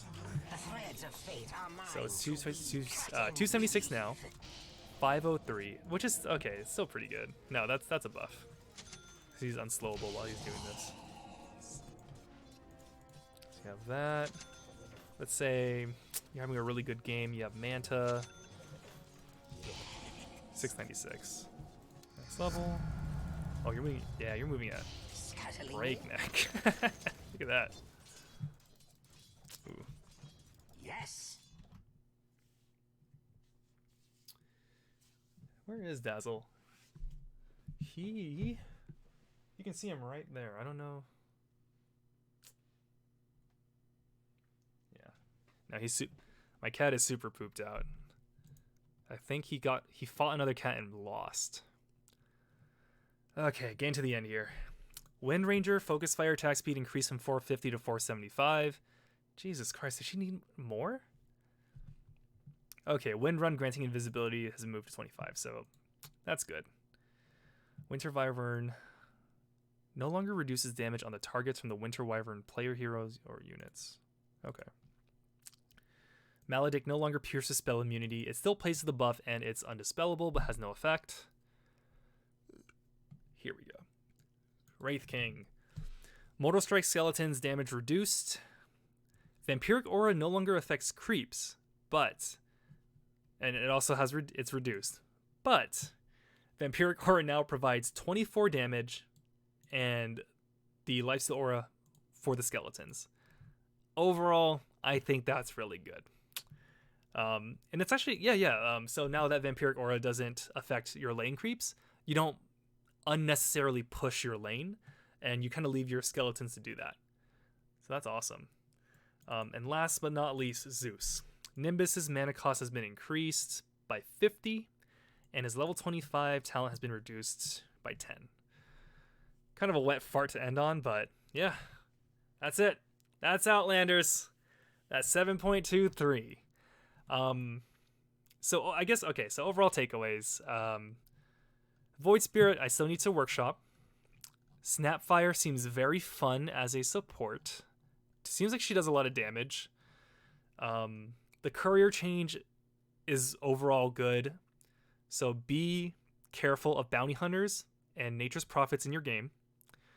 Observer wards don't cost any more gold, so carry players have no excuse now. 3 TB scrolls, so feel free to use them. The map has been redesigned with good ward spots, so brush up on that. Spell immunity no longer grants magic resist, so Bane is really good against BKB users. The neutral items, everyone tells me that they're way worse and they're causing the game to suck, so be careful of that. What's good? The broom handle does more damage against Asian kids. It'll probably never get to the point where you're actually using a whole lot of these, so don't worry about it. But yeah, I think it's another element to the game. Like, controversial as it is, I love RNG. I think it helps people keep the game interesting, and if you can work around RNG, that I argue that's more skillful than if you didn't, or if the game was like completely static. Pirate Hat sucks. Desolator 2 is good, but if you have infinite Desolators, it goes back to Desolator 1. Stout Shield doesn't exist anymore, so don't get that. Early game, you have the choice between Buckler, Ring, or Headdress, which turns into Vladimir's Helm or Drum, so think about that. Abyssal Blade now blinks. Holy Locket might be good now. Sentry Ward is good for blocking camps. Yes, Dazzle. Come here.